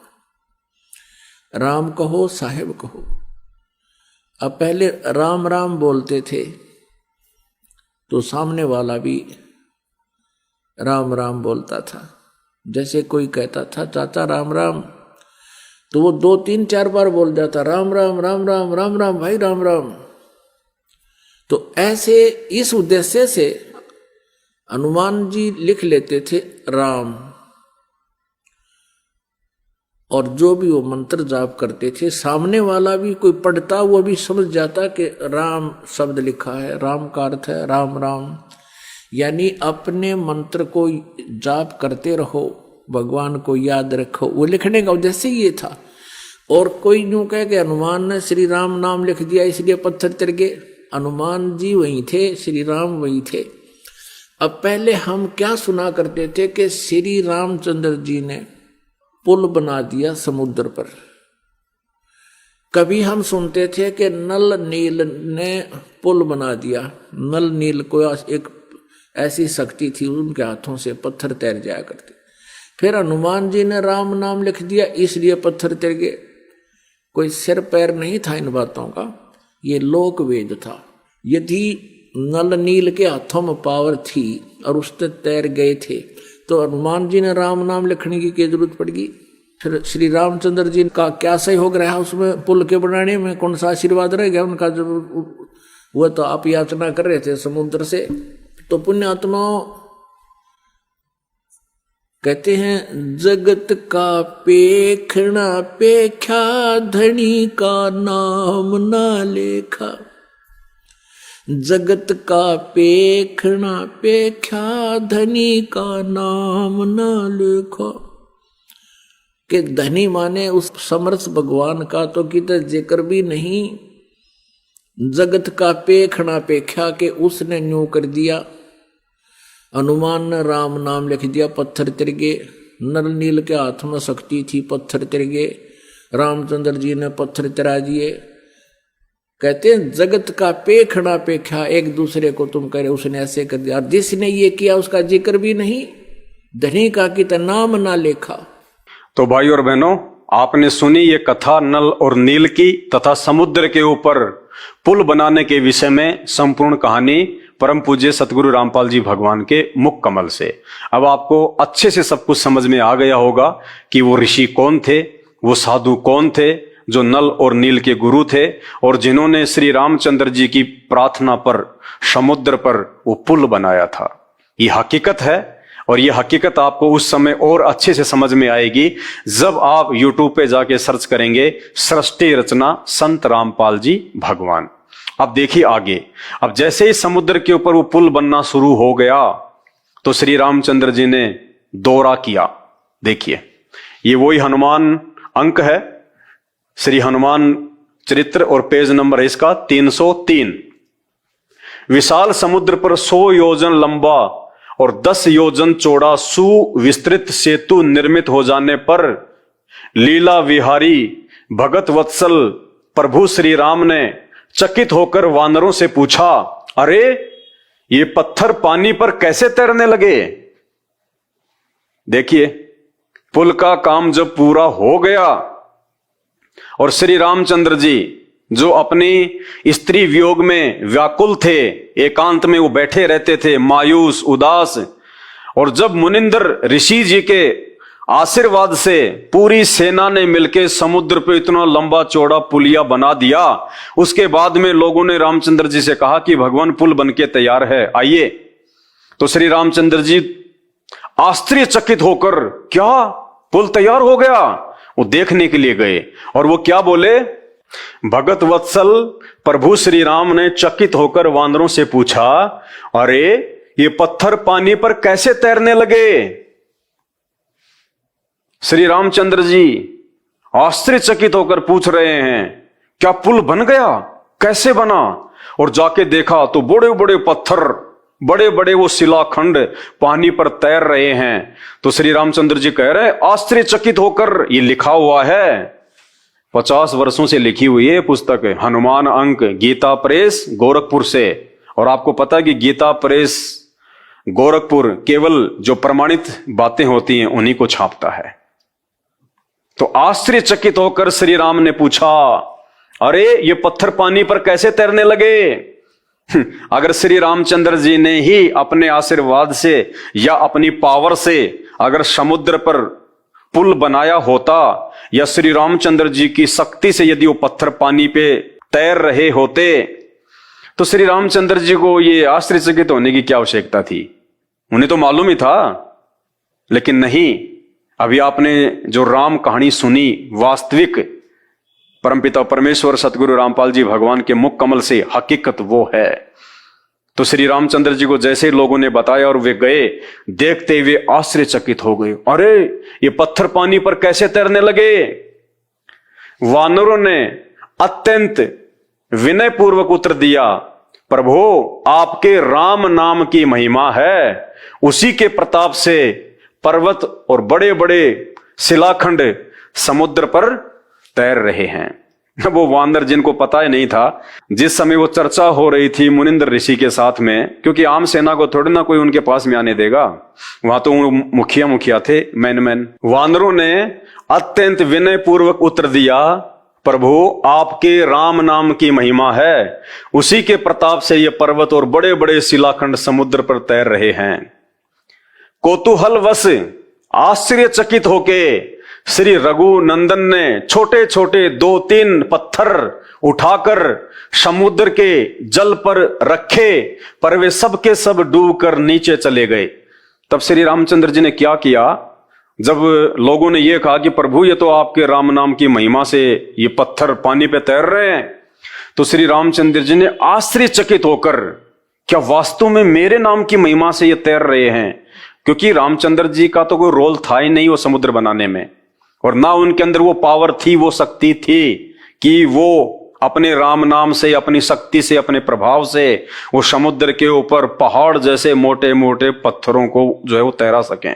तो रामचंद्र जी ने जब सुना वानरों के मुख से, तो रामचंद्र जी को बड़ा आश्चर्य हुआ, और रामचंद्र जी ने एग्जाम्पल के लिए, ये देखने के लिए क्या वास्तव में मेरी शक्ति से ही ये पत्थर पानी पे तैर रहे हैं, उन्होंने 2 छोटे छोटे पत्थर के टुकड़े समुद्र में डाले, और डालते ही वो अंदर चले गए, डूब गए।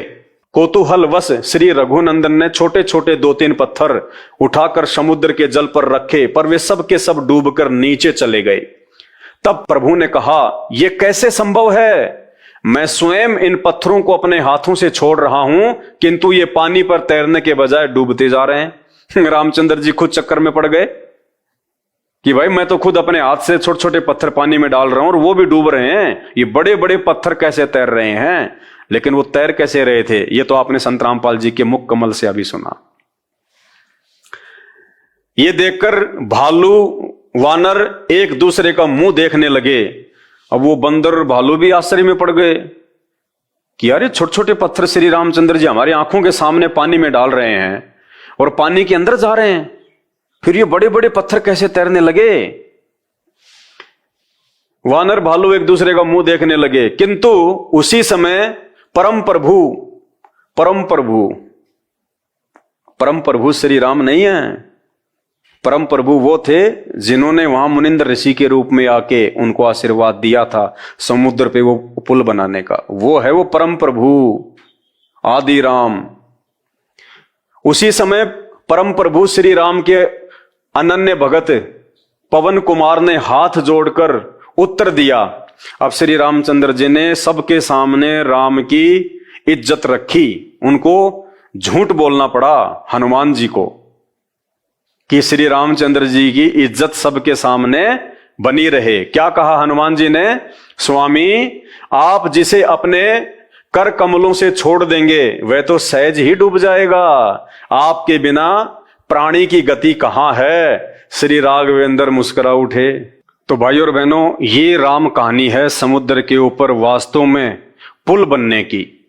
वास्तव में वो पुल श्री रामचंद्र जी ने नहीं बल्कि उस आदि राम ने, जो मुनिंद्र ऋषि के रूप में त्रेता युग में आए हुए थे, जिन्होंने नल और नील को शक्ति प्रदान की थी, लेकिन उन्होंने जिस समय शक्ति का वो प्रदर्शन करना चाहा उनको अभिमान हो गया था, उनको अहंकार हो गया था और उन्होंने अपने गुरुदेव भगवान को याद किए बिना अपनी शक्ति का वहां पे वो प्रदर्शन शुरू कर दिया, जिस कारण से परमात्मा के विधान अनुसार वो शक्ति उनके हाथों में नहीं रही। और उस परमपिता परमेश्वर आदि राम ने, कबीर देव ने, जो आज धरती पर संत रामपाल जी के रूप में प्रकट हैं, उन्होंने श्री रामचंद्र जी का पुल बनवाया था। और ये पुल बनवाने के पीछे एक बहुत बड़ी कहानी है। श्री रामचंद्र जी यानी श्री ब्रह्मा विष्णु महेश के पिता, ये काल, ये शैतान, इन्होंने उस परमात्मा से एक वचन लिया था। जब आप YouTube पे जाके सर्च करेंगे सृष्टि रचना, तब आपको उसमें पता चलेगा कि उस काल ने उस शैतान से उस परमपिता परमेश्वर आदि राम कबीर जी से क्या वचन लिया था। एक वचन लिया था कि जब मेरा पुत्र विष्णु त्रेता युग में राम रूप में जाएगा और उसकी पत्नी को रावण उठा के ले जाएगा, उस समय अपनी पत्नी को वापस लाने के लिए समुद्र पे वो पुल बनाना चाहेगा, लेकिन पुल नहीं बनेगा। हे परमात्मा, हे प्रभु, उस समय आप मेरे पुत्र रामचंद्र जी की वो पुल बनाने में सहायता करना। तो अपने उस वायदे के अनुसार वो कबीर परमात्मा, वो आदि राम मुनिंद्र ऋषि के रूप में त्रेता युग में आए थे। और उस समय आपने अभी जो संत रामपाल जी भगवान के मुख कमल से सुना, इस कहानी के तहत, उस वायदे के तहत उन्होंने समुद्र पे जाके श्री रामचंद्र जी के लिए वो पुल बनाया।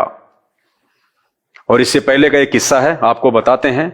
वो परमात्मा हनुमान जी को पहले भी मिले थे, क्योंकि हनुमान जी को अहंकार हो गया था कि श्री रामचंद्र जी का सबसे बड़ा मैं सेवक हूं और जो काम श्री रामचंद्र जी का मैं कर दूंगा वो कोई नहीं कर पाएगा।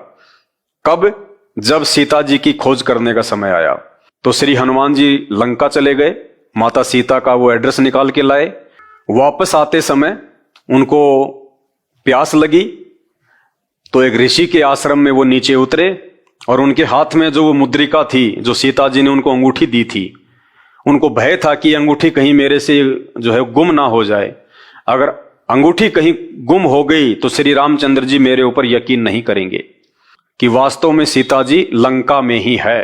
तो देखिए, आपको इसी पुस्तक से दिखाते हैं। ये वही पुस्तक है, श्री हनुमान अंक रघुपति प्रिय भगत वात जातम नमामि। इसका पेज नंबर है ये 292 हनुमान अंक का। और इसमें क्या लिखा हुआ है?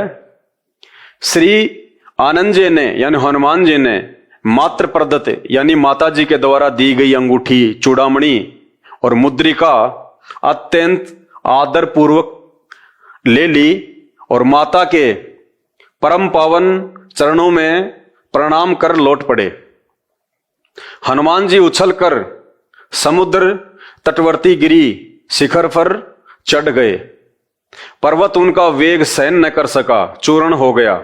उसी समय लोक पिता माने यानी ब्रह्मा जी ने श्री हनुमान जी के द्वारा लंका दह के विस्तृत विवरण से पूर्ण एक पत्र श्री राम को देने के लिए हनुमान जी को दिया। श्री राम दूत चतुरानन का पत्र एवं माता जानकी की चूड़ामणि और मुद्रिका लेकर समुद्र के ऊपर वेग पूर्वक उड़ते हुए चले। वे भयानक सिंहनाद करते हुए जा रहे थे। उत्तर दिशा में समुद्र के पार जाने पर वे नीचे उतरे। वहां उन्होंने भजन करते हुए एक मुनि को देखा। ये मुनि कौन था? ये वही मुनि था, मुनिंद्र ऋषि। परमात्मा दूसरा रूप बना के वहां पे एक तपस्वी के रूप में, एक महात्मा के रूप में, एक मुनि के रूप में वहां पे वो जो है विराजमान हो गए, जिन्होंने समुद्र पे श्री रामचंद्र जी का पुल बनवाने के लिए अपनी शक्ति से उन पत्थरों को हल्का किया था। वही परमात्मा एक मुनि के रूप में वहां पे आश्रम में विराजमान हो गए। हनुमान जी ने उन विरक्त मुनि से कहा, मुनिवर, मैं भगवान श्री राम के आदेश अनुसार उनकी प्राण प्रिया जनक दुलारी का पता लगाकर समुद्र पार से आ रहा हूं। मैं तृष्णा विक्के से व्याकुल हूं, यानी मुझे प्यास लग रही है, कृपया कोई जलाशय बताइए। तपस्वी मुनि ने जप करते हुए अपनी तर्जनी अंगुली से जलाशय की ओर संकेत कर दिया। जब हनुमान जी तपस्वी मुनि को अपनी लंका यात्रा का विवरण सुना रहे थे, तब अपनी उपलब्धियों की स्मृति से उनके हृदय में बड़प्पन की भावना स्फुरण हो गई। यानी उनको अहंकार हो रहा था उस समय कि जो काम मैंने कर दिया श्री राम के लिए, माता जानकी का एड्रेस निकालकर, वो काम और कोई नहीं कर सकता था। यानी उस मुनि को, उस परमात्मा को, वो तो अंतर्यामी थे, उन्हें पता चल गया कि हनुमान जी के अंदर अहंकार उत्पन्न हो गया है। और भगत में यदि अहंकार उत्पन्न हो जाता है तो वो भक्ति और भगवान की कृपा से कोसों दूर हो जाता है। और जो वास्तव में कोई भगत होता है तो परमात्मा फिर किसी न किसी तरीके से कोई ना कोई कारण बनाकर उस भगत के अहंकार को नष्ट भी करता है। तो वो ही यहां किया उस परमात्मा ने। जब हनुमान जी तपस्वी मुनि को अपनी लंका यात्रा का विवरण सुना रहे थे, तब अपनी उपलब्धियों की स्मृति से उनके हृदय में बड़प्पन की भावना स्फुरण हो आया।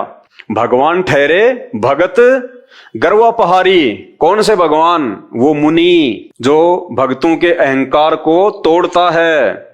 यहां पे शब्द निकला है भगवान ठहरे भगत गर्वापहारी।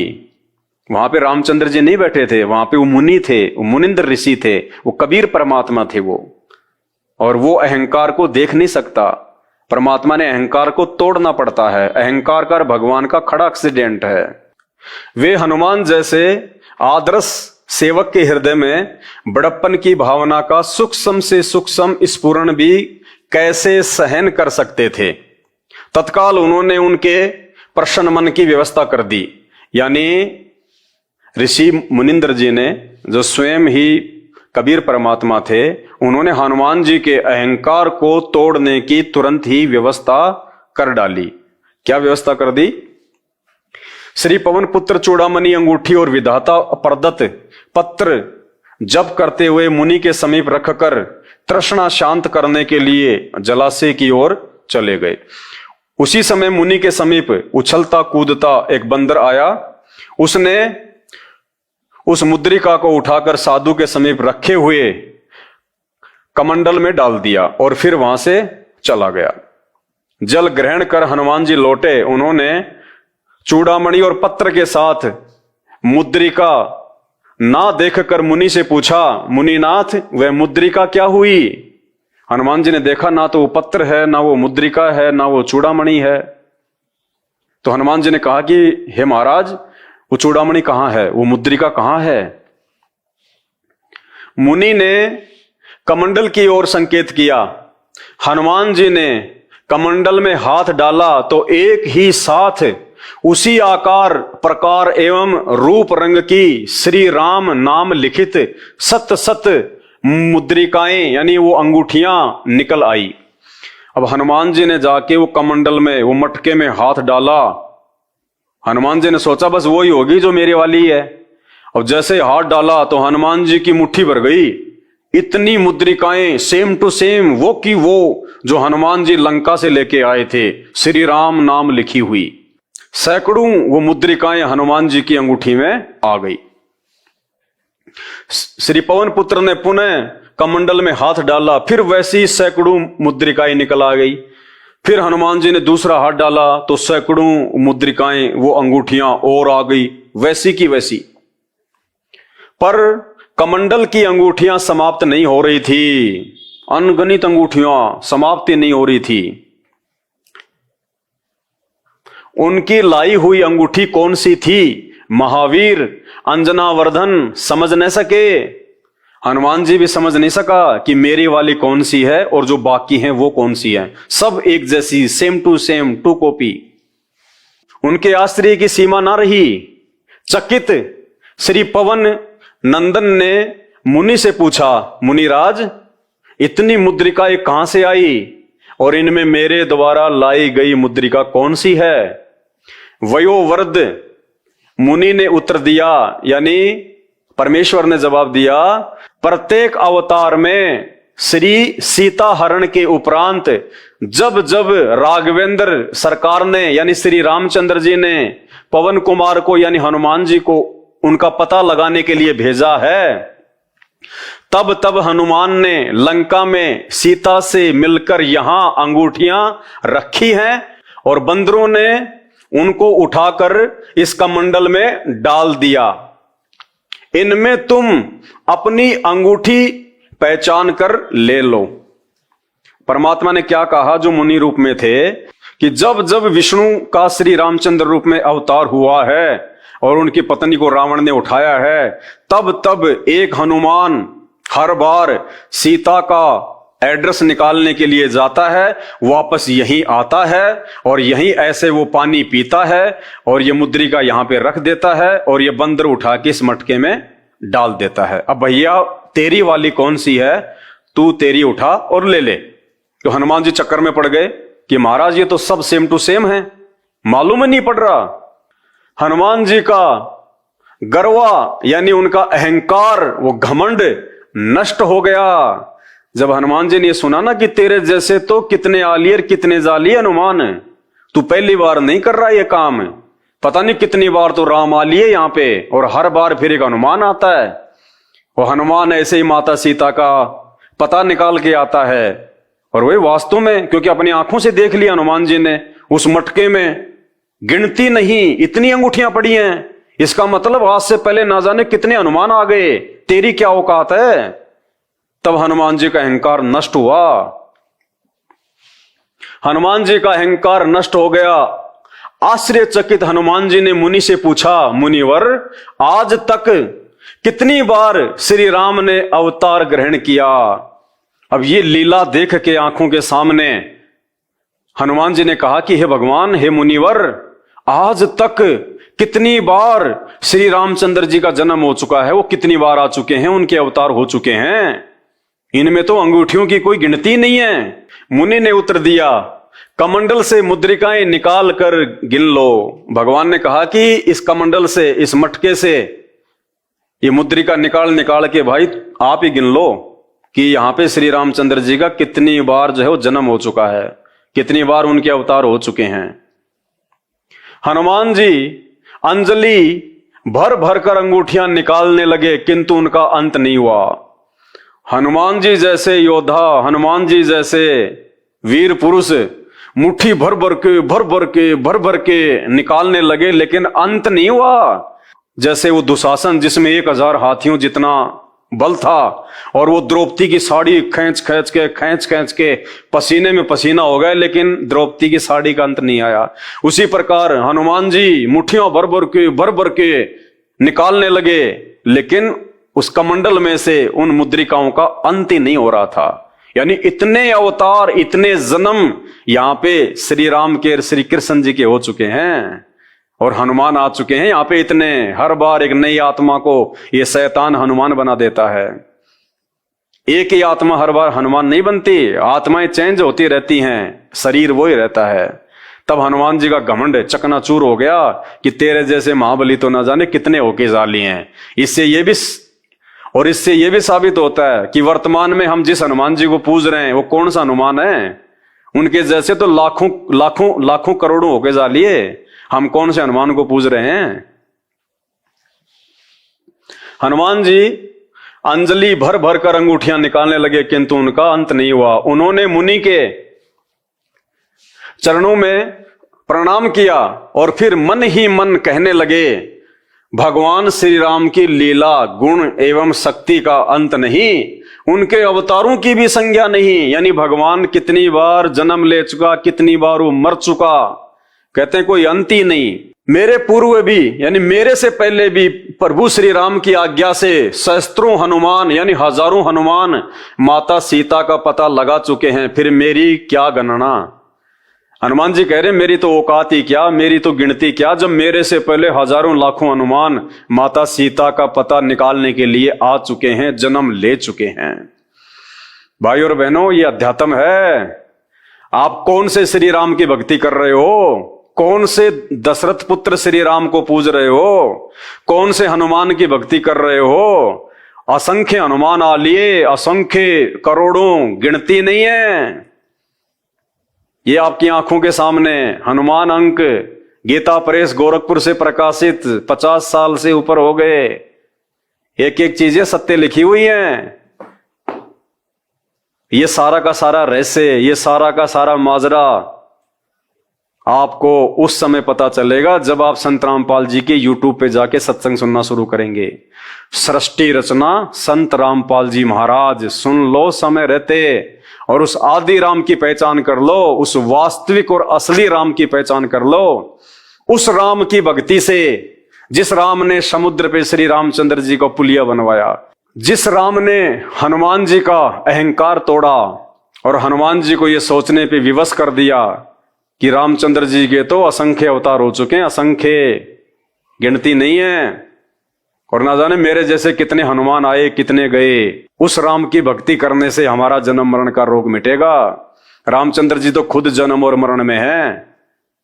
ये शास्त्र हमें यही तो समझाएंगे, यही तो बताएंगे। ये कहानियां खाली मनोरंजन के लिए नहीं है, ये कथाएं हमारे टाइम पास के लिए नहीं है। इन कथाओं का हमने इस प्रकार से निष्कर्ष निकालना है कि हम कौन से राम की भक्ति करें। कौन से राम की? इस राम की जो जन्म और मरण में है, जो लाखों बार आ चुके हैं, करोड़ों बार आ चुके हैं। जब ये खुद जन्म और मरण में हैं, तो इनकी भक्ति से हमारा जन्म मरण का रोग कैसे कटेगा? हम 84 लाख योनियों में जाने से कैसे बचेंगे? इसीलिए तो श्री तुलसीदास जी ने 4 राम बताए हैं कि तुम्हारा जन्म मरण का रोग कौन से राम से कटेगा।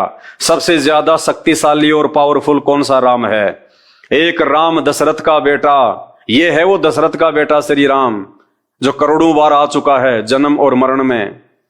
एक राम घट घट में लेटा, एक राम वो आत्मा, और एक राम का जगत पसारा, इनका बाप ब्रह्मा विष्णु महेश का वो काल, वो शैतान जिसको हम लोग निराकार कहते हैं, वो निराकार नहीं है, वो साकार है।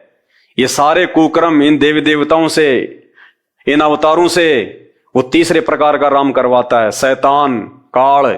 और एक राम है सबसे न्यारा, वो सबसे न्यारा राम वो है जो शैतान का भी बाप है, जिसने श्री रामचंद्र जी का मुनिंद्र ऋषि के रूप में समुद्र पे वो पुलिया बनवाया, जिसने हनुमान जी का अहंकार तोड़ा, जिसने द्वापर में पांडवों की यज्ञ सफल करवाई। ना जाने कितने काम उस राम ने आके किए यहाँ पे, अपने वायदे अनुसार, अपने वचन अनुसार, जो वचन उस काल ने, शैतान ने सृष्टि रचना के समय उस राम से लिए थे। क्या होता है कि हनुमान जी ने, अब देखो, हीट एंड ट्रायल मेथड से सीता की खोज हुई। कोई पूर्व में ढूंढ रहा है, कोई पश्चिम में, कोई उत्तर में, कोई दक्षिण में तलाश कर रहे हैं, जैसे किसी की गाय गुम हो जा और ढूंढते ढूंढते किसी का हाथ लग जाए। ऐसे तो सीता की खोज हुई। तो समर्थता का यहां प्रमाण आपके सामने आएगा कि भगवान श्री राम कितने समर्थ हैं, क्योंकि काल इन सबको नचा रहा है। हनुमान जी लंका में पहुंच जाते हैं। लंका में सब जगह ढूंढते ढूंढते पता लगा कि एक औरत को रावण ने नौलखा बाग में बंद किया हुआ है। आशा का चिराग जगा। हनुमान जी वहां देखा जाकर के हनुमान जी ने देखी वहां की गतिविधि। पहले तो एक छोटा रूप बना के बंदर का, और उसी वृक्ष पर बैठ गया जिसके नीचे सीता मायूस और दुखी दिल से रो रही थी और बैठी थी, बहुत कमजोर हो गई थी। उसमें रावण आता है अपने सैनिकों को, अंगरक्षकों को लेकर, और कहता है कि तू मेरी बात स्वीकार कर ले, तो मेरी पत्नी बन जा, मैं तुझे माफ कर दूंगा, नहीं तेरी गर्दन काट के छोड़ूंगा, नहीं तड़पा तड़पा के मारूंगा तुझे। सीता ने कहा कि ये जान जा सकती है राक्षस, ये शरीर को तू छू नहीं सकता। काफी देर डरा धमका के चला जाता है। हनुमान ऊपर बैठा देख रहा है। कुछ देर के बाद हनुमान जी ने, जो श्री राम ने अंगूठी दी थी कि सीता इस अंगूठी से तेरा परिचय सही मानेगी, नहीं तो विश्वास नहीं करेगी, जिस पर श्री रामचंद्र लिखा हुआ था, खुदा हुआ था। अब जो ही ऊपर से वो अंगूठी यानी छाप डाली, वह रिंग डाली सोने की, सीता ने देखा श्री रामचंद्र जी की अंगूठी को, तो रोज देखा करती थी, तुरंत पहचान ली। ऊपर देखा, ओ तो बंदर बैठा है, और कहने लगी, रे बंदर, तूने एक जख्म और कर दिया मेरे हृदय में। पहले तो यह महादुखी थी, मेरा अपहरण हुआ, ऊपर से वनवास था, और मेरे पति की मृत्यु की खबर लेकर आ गया तू, वो खा लिया किसी जंगली जानवरों ने। तब हनुमान जी नीचे आए, दुर्दशा देखकर कहने लगे, नहीं माता, उस त्रिलोक की नाथ को कौन मार सके, चिंता क्यों करते हो, मैं तो उनका भेजा हुआ एक संदेश वाहक हूं, मेरा हनुमान नाम है, और मैं उनका अनुचर हो गया हूं, मैं उनका सेवक हूं, और मैंने ये सब हालत आपकी देख ली है मां, और आपकी खोज होगी, अब तुरंत ही हम सेना लेकर आएंगे, हमारे राम जी, और तुझे छुड़वा ले जाएंगे। सीता ने कहा, हनुमान जल्दी करना, मैं बहुत दुखी होकर रखी इन्होंने। तो हनुमान जी ने कहा कि मां मुझे भूख लगी है, कुछ फल तोड़ के खा लूं। सीता ने कहा भाई ये दो जोड़ू हाथ तेरे थे, फल तोड़ के मत खा लिए भाई, नहीं तो मुझे ये जान से मार डालेंगे ये राक्षस।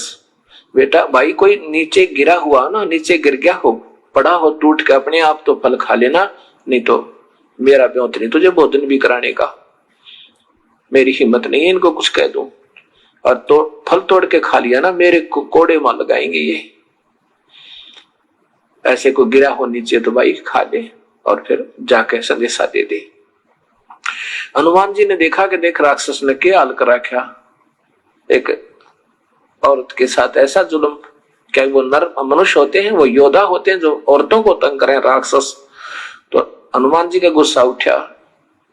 पहले तो खूब तोड़ तोड़ कर फल खाए कि थोड़ी खुराक जी को 5-4 मन में तो छका होगा, 1-2 क्विंटल खाए तोड़ तोड़ के, और फिर उन वृक्षों को पकड़ के और जड़ से उखाड़े और समुद्र में फेंक दे। तोड़ गड़ा सारा बाग नु हला हला के। अब रखवाले पकड़ना उनका एक मुक्का धरती में गट जावे, जमीन में जा सा उसके एक मारे 4 पड़े, एक का गदा ठोके 4 मरे। ऐसे वहां तहलका मचा दिया। यह लंबी कथा सबको मालूम है, ज्यादा ना लंबा करके मैं इतना कहना चाहता हूं। फिर सीता से कहा कि मां मैं अब जा रहा हूं। सीता जी ने अपना कंगन, हाथ का कंगन दिया, सोने का बना हुआ एक, और कहा कि हनुमान जी ये कंगन ले जा भाई, इस कंगन के बिना भगवान श्री राम विश्वास नहीं करेंगे कि मेरी तलाश होगी है, क्योंकि वो बहुत दुखी है, उनका विश्वास उठ चुका है।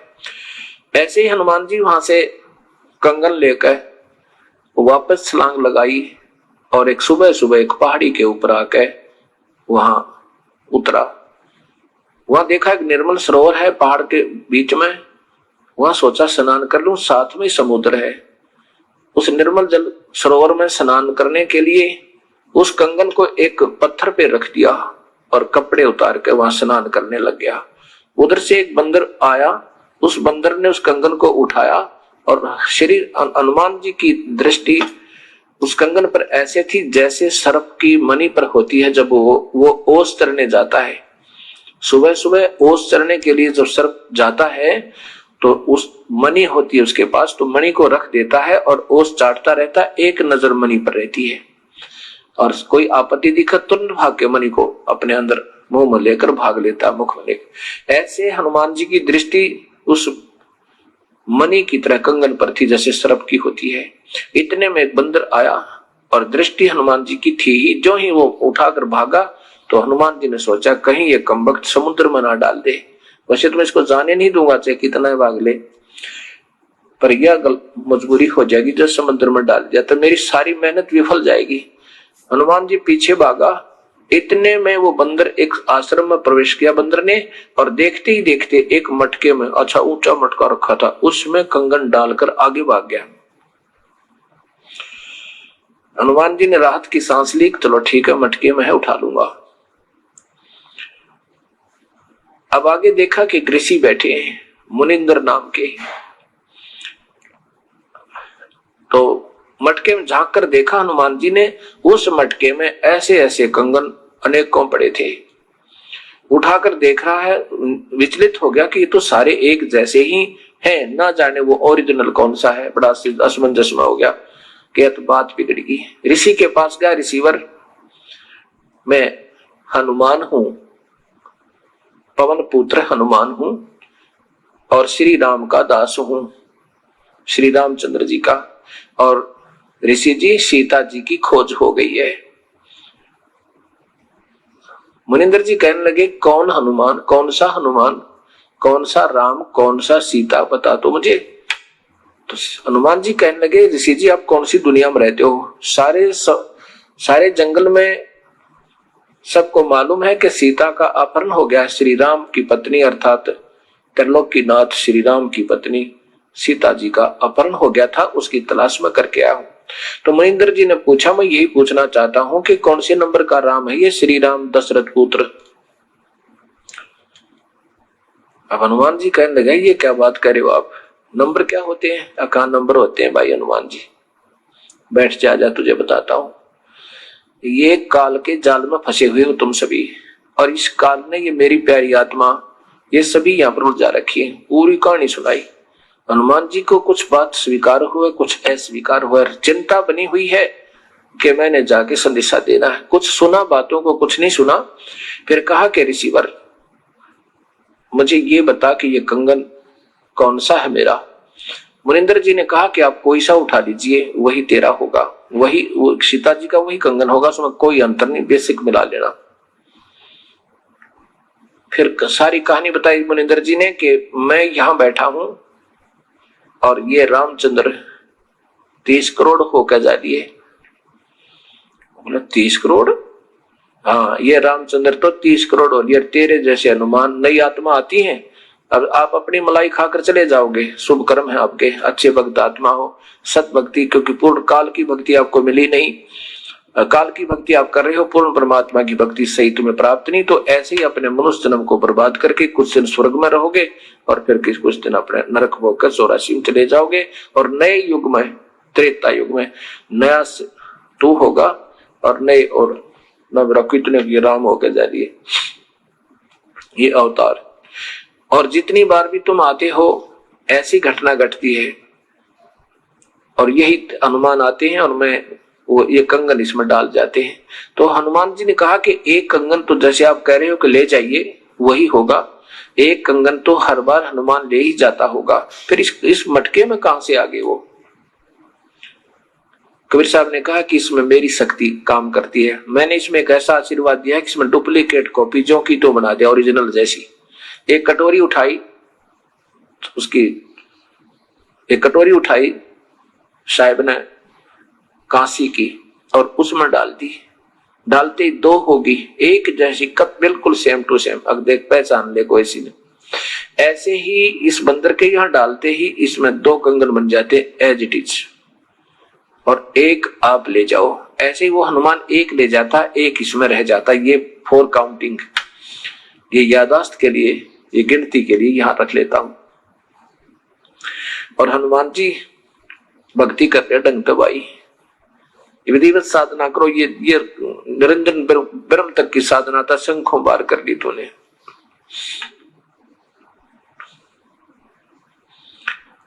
अब कबीर साहब क्या समझाते हनुमान जी को। अब मुनिंदर जी कहने लगा कि हनुमान सोच ले तू। हनुमान जी ने कहा कि देखो ऋषि जी, ठीक है आप कह रहे हो तो कुछ तो सत्य होगा, लेकिन मेरी बुद्धि स्वीकार नहीं करी, क्योंकि हमने कभी सुना ही नहीं। आप पहली बार आपके मुख से ये बात सुन रहा हूं तो मेरे मन में नहीं विचार बन रहा, चाहे आप कुछ भी कहो दादा। और अब मुझे बहुत देर हो रही है, मैं जा रहा। मैं तो श्री राम से ज्यादा किसी को नहीं मानता।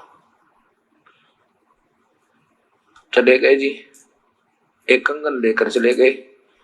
भगवान श्री राम के पास जब हनुमान जी पहुंचे, श्री रामचंद्र जी ने पूछा, हनुमान सीता की खोज होगी? होगी जी, आपकी दया होगी, आपकी रजा से सब कार्य संपन्न हुआ।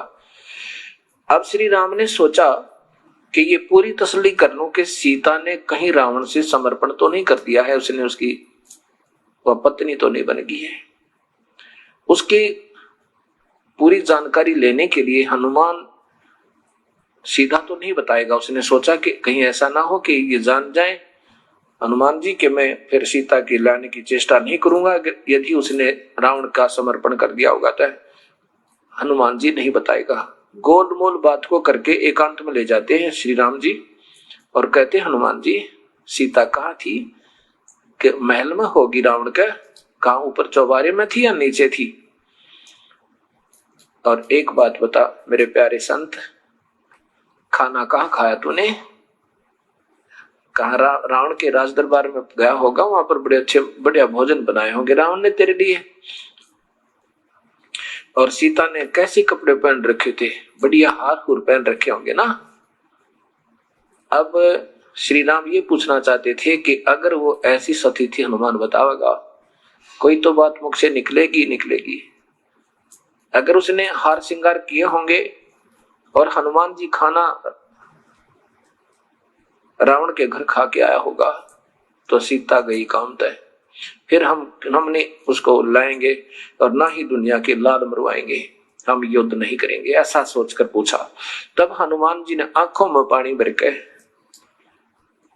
और रुंधे कट से कहा, हे प्रभु आप क्या कह रहे हो? मैं काहे के भोजन पाऊं था? और वो तो मैले कुचले कपड़े पहने माता एक वृक्ष के नीचे बैठी थी, मैं ऊपर वृक्ष पर छुप कर बैठ गया था। और रावण ने आके खूब बदमाशी की थी, बहुत तंग किया था माँ ने, पर स्वीकृति नहीं दी थी और कहा था रावण ये टुकड़े टुकड़े शरीर हो सकता, तेरे हाथ नहीं लगने दूंगी। राम बड़े प्रसन्न हुए और कहा, आप कहते हो कि मैंने आहार किया होगा, भोजन खाया होगा रावण के घर पर जाके। माता ने कहा था, हनुमान अगर कोई फल इस बाग में नीचे गिरा हुआ स्वयं टूट गए तो उठा ले खा लेना, ऊपर से तोड़ के भी मत खाना भाई, मेरे को ये मार डालेंगे, बहुत दुखी करेंगे मुझे। तो वृक्ष से फल तोड़कर मत खाना भैया। तब मैंने गुस्से में आकर ना सारे तो उसका 9 लाख बाग जला पाट दिया और समुद्र में फेंक दिया और खूब पके पके फल खाए, पहरेदार कुटे और फिर रावण की लंका में आग लगा खाया। सीने से लगा लिया श्री राम ने हनुमान को, हनुमान तूने तो आज कमाल कर दिया, तो बहुत प्यारा है मेरा। भाइयों, सारी की सारी राम कहानी आपको सृष्टि रचना से ही समझ में आएगी। मेरा मकसद केवल इतना है कि मैं ये छोटे छोटे वीडियो बना के ये शास्त्रों में लिखी हुई सच्चाई आपको बता के मैं आपको संत रामपाल जी के सत्संग सुनने के लिए प्रेरित कर सकूं। बस मेरा केवल इतना ही काम है। बाकी मेरे वीडियो देखने से कोई भला नहीं होगा, कोई मोक्ष नहीं होगा, कोई उद्धार नहीं होगा। मेरे वीडियो केवल आपको डाइवर्ट करेंगे संत रामपाल जी के सत्संग सुनने के लिए। मेरा केवल इतना ही मकसद है। उसके बाद में जब आपको पूरी सृष्टि रचना समझ में आ जाए, हर देव महादेव ब्रह्म विष्णु महेश की स्थिति, इनकी शक्ति आपके समझ में आ जाए, उसके बाद में आप संत रामपाल जी को अपना गुरु धारण कीजिए और उसके बाद उनसे नाम दीक्षा लीजिए और उसके बाद देखिएगा आपका जीवन कैसे संवर जाएगा। जो सुख शांति आज आपको लाखों करोड़ों अरबों रुपया कमा के भी नहीं है, बड़ी बड़ी गाड़ियों में बैठ के बड़ी बड़ी कोठियों में सोकर भी प्राप्त नहीं हो रही है, वो सुख शांति आपको, यदि आप एक रिक्शा चलाते हैं और संत रामपाल जी से आपने नाम उपदेश ले रखा है, तो वो सुख शांति आपको यहां प्राप्त होगी, जो सुख शांति यहाँ के टाटा और बिरला को भी नहीं है। और मरने के बाद तो फिर परमात्मा के लोक में जाएंगे और मृत्यु भी बड़ी आसानी से होगी, जब आप चाहोगे उस समय होगी। ये एक्सीडेंट में, बीमारी से, लड़ाई झगड़ों में, इस प्रकार से हमारी मौत नहीं होगी भक्तों की, जो संत रामपाल जी के भगत हैं, जो मर्यादा में रह के भक्ति कर रहे हैं। जिस दिन हम चाहेंगे कि हे गुरुदेव भगवान आज हमारा शरीर छुड़वा दो, अब हम आपके साथ अपने लोक में वापस जाना चाहते हैं, उस समय हमारा शरीर छूटेगा और पता भी नहीं चलेगा। दुनिया वालों की तरह नहीं मरेंगे हम, धाड़ मार के, रो रो के, चिल्ला के, दुखी होके, दर्दनाक मौत नहीं मरेंगे, क्योंकि हम उस अल्लाहु अकबर आदि राम कबीर देव संत रामपाल जी के भगत हैं। तो भाई और बहनों, मेरी कोशिश है कि आप अपने राम को पहचानो, अपने भगवान को पहचानो और उसके बाद में सही भक्ति को अपनाओ। अभी तक हमारी भक्ति ही सही नहीं है। भक्ति सही होगी कहां से? भक्ति से पहले तो हमें यह पहचानना पड़ेगा कि भगवान कौन है, उसके बाद में हम भक्ति कर पाएंगे। अभी तक तो हमारे कोई नकली धर्मगुरुओं ने 33 करोड़ देवी देवताओं में ही उलझा के रखा हुआ है। आज तक ये ही नहीं बता पाए कि एक भगवान कौन है, सबसे बड़ा देव कौन है। तो भक्ति हम कैसे शुरू करेंगे?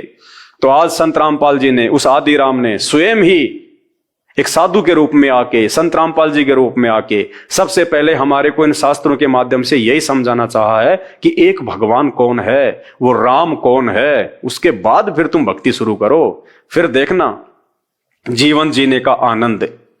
तो आज के वीडियो में केवल इतना ही। वीडियो को शेयर करें सभी भाई बहनों को। एक बार पुनः सत साहिब, बंदी छोड़ सतगुरु रामपाल जी भगवान की जय हो।